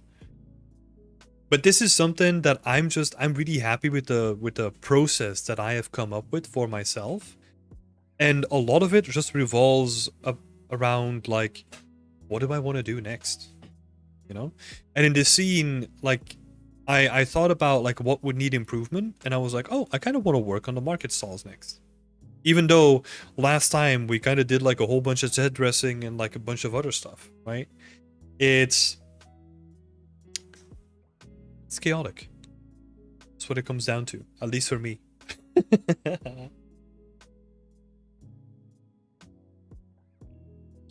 But it's also what kind of works, you know? Like, I'm happy with the process that I've made, and I kind of feel happy with it. Because that's what you hear a lot of people say, right? Is what's the typical the way that they say it is like you need to find a way where you can really love the process rather than focusing on the outcome instead, right? Like usually it's just called love the process. And that's I'm kind of in a mood right now. Or like I'm kind of in a stage where I really enjoy just working on things, right? Like very slowly. I don't really care about getting to the end result as quick as possible. I'm just having fun, and I'm kind of seeing where like this creative journey is gonna take me. You know, I don't know where I'm gonna end up. Maybe we'll make more scenes. Maybe this scene is gonna completely change. Don't know. No idea. And that's a part of the fun for me. In a weird way.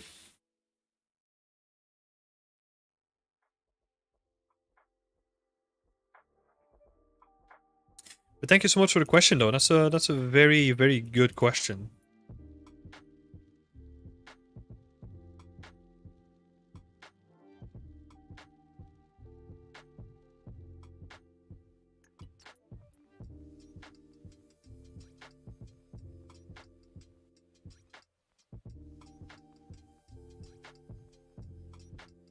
I feel like that's going to be important for a lot of people.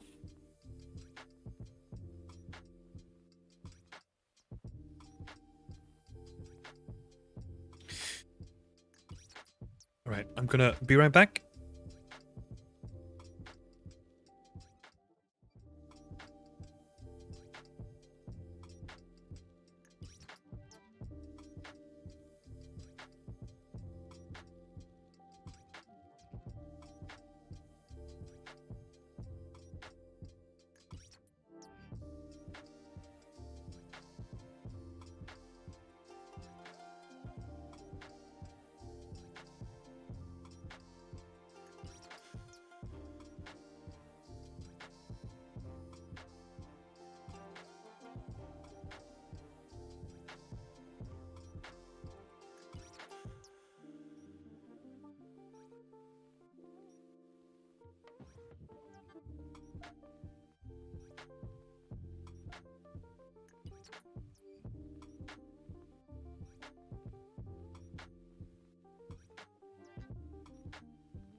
We're back.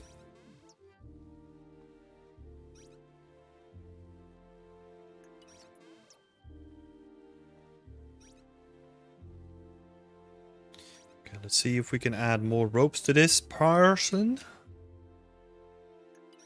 stall. And then I think after that we'll get it in, and then we'll see. I think it's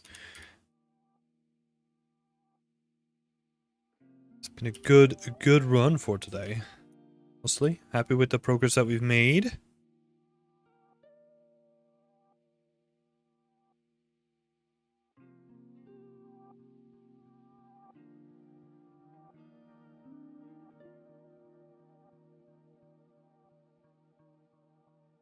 Gotta take all the small wins that we can.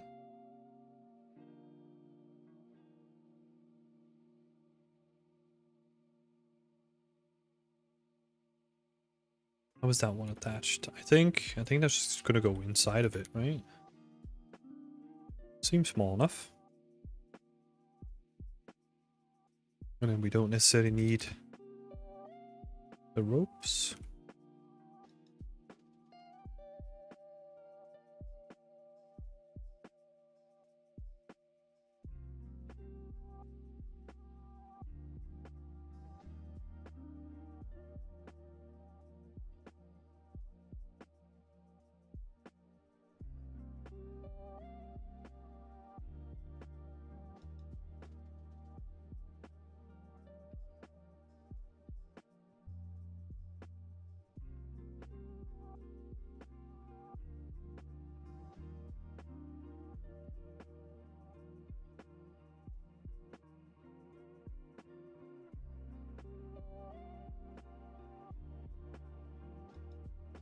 Gonna look. So if we then convert all this to mesh.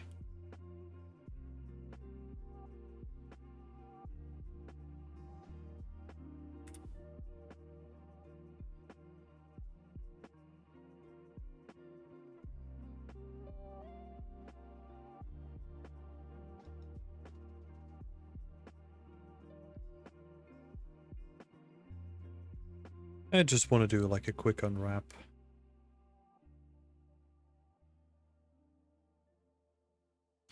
Because I think what we'll do is we'll make this into proper ropes, right? We've been doing that for all of our assets where we really pay attention to like the details on the rope, so I probably want to do that on these guys too. You know what I'll do? I'm not even gonna bother unwrapping them. If we're gonna do some adjustments to them later on anyway. Gonna add like... Don't care. Like, okay, this looks decent. You know, we're getting some color information. That's all we're looking for, really. And then... I'm gonna try to add it into the scene. Oh, yes. We're gonna just copy the modifiers. Oh, no, this doesn't have a mirror on it anymore. Never mind.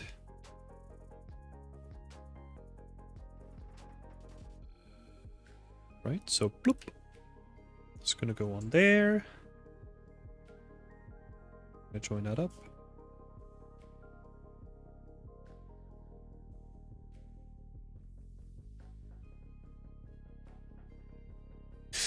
It's good that Unreal makes good LODs. I remember the first prop model in the studio needed to make it as optimized as possible and then make each LOD half the size of the previous one. A real pain sometimes. Oh, yep. You don't have to tell me that, especially when you're working with really low budgets of poly count. I mean, man, the first project that I worked on was Planet Coaster. And the amount of optimization that we needed to do on that game was it was necessary, right? So we needed to do it because a player can build their own park using, oh my god, 10 if not 100,000 of individual pieces, you know, and we would all need to render it at real time. So that was pretty crazy. But that also meant that we needed to like be really optimized with like our geometry, right? And then still build something that looked like really interesting. So for example, like these are some of the assets, right? And these are like super simple. You can see some of the LODs on the pipes here, for example. Yeah. Like door, like it's literally just like, yeah, super simple, right? Like even, no, not an edge on this guy. No, this is just going to go straight into the window. You know, like super optimized stuff. And then we had the same thing, right? Like, okay, imagine this window. Make lots for it. right? Like you're starting from almost nothing, and then you have to strip away, like, you really think about like individual polys that you're cutting out. Like, yeah, very interesting to have to do that.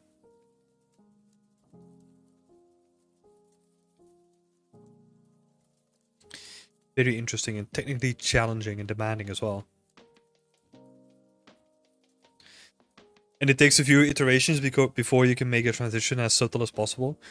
Yeah, sometimes you just don't have sometimes you just don't have the amount, like a density needed to make it subtle, right? Especially if you have like really restrictive technical budgets. Duffy Dan, you just joined. What are we talking about? Hi Duffy Dan, welcome. We're talking about making LODs for games. But yeah, sometimes this was really tough, you know? I don't know if I have like other examples.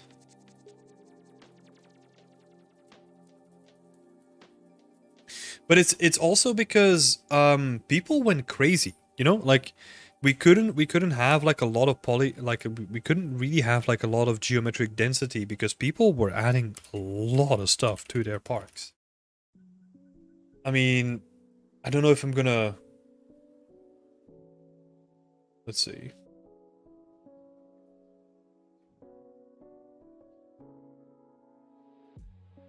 I mean, we're talking about this kind of stuff, right? Like, people were building worlds with the pieces that we gave them. Like, and this is like a massive amount of pieces, right? So we had to think about that whenever we approached like any prop. Because yeah, people would do crazy stuff with it. It was amazing to see though, but that meant that we had to be like really optimized about it too.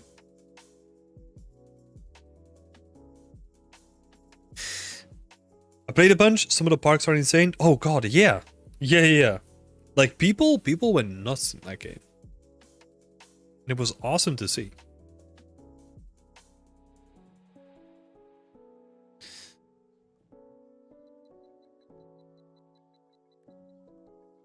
Yeah, but making but to be fair, like I think that the most difficult experience, I mean, the most difficult experience with creating LODs in general is when you don't have the poly count to do so, right? To make like really good LODs. I think the most difficult one was, however, the stuff that we did on Jurassic World, in my opinion.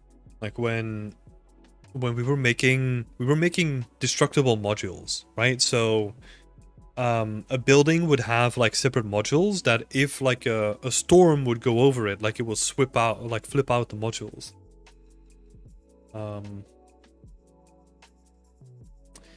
Let's see.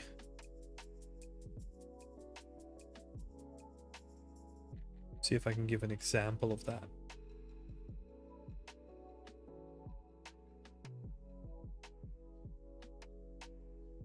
So yeah, you see these buildings, right? Like this is the same building like after a storm hit it, and it's like this is a module, this is a module, this is a module, and this is the same module, right? Like these destructible modules on top of it, because they were so dense in terms of like geometric detail, right? Like making like, well, it was like a lot of stuff was in there, but all the stuff was super simple, right? So you would have like beams, for example, but they would just be like cubes, right? Like stretched cubes.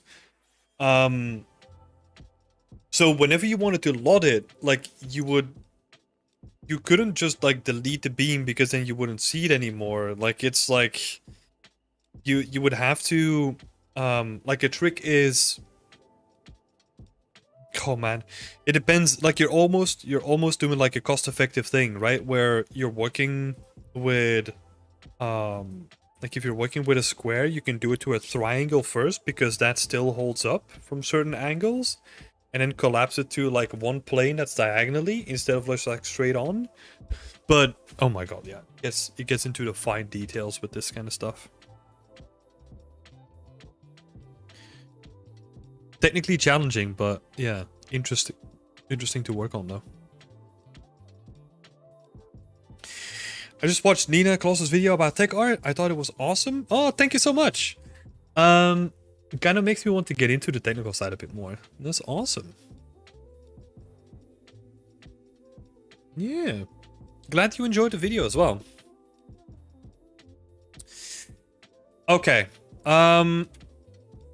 It's kind of unfortunate timing because I'm thinking I'm gonna wrap it up. Like we kinda did some stuff on the stalls. I like the current selection that we have. Like it looks way more varied. And I'm really happy with the results.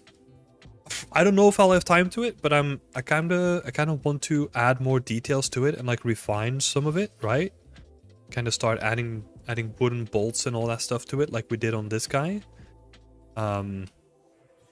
Yeah, I'll see about that. I'll see if I can find a time. Yeah, let's wait. Before we round off, let's get like a nice presentation going. As always, where are we going this time? Let's maybe do the entrance again. It's been a while. So yeah, thank you very much for being here. Thank you so much, Second Favorite, for saying that, and Samantha. Go check out the workshop that we just released. It should be like the first one on our front page. It's called Making a Technical Art Portfolio, or something in the lines like that with Nina. Go check that out. It's awesome. And yeah, when is the next stream? Let's have a look. It will probably be, what's the date? So next week, Tuesday, I'll have a portfolio review, and Wednesday I'll have Work in Progress Wednesday, so I'll be back for that. So yeah, catch me Tuesday or Wednesday, or maybe next Friday as well. We'll see. Cool. Thank you so much, everyone. Have a nice day, and stay creative. Speak to you later. Bye-bye.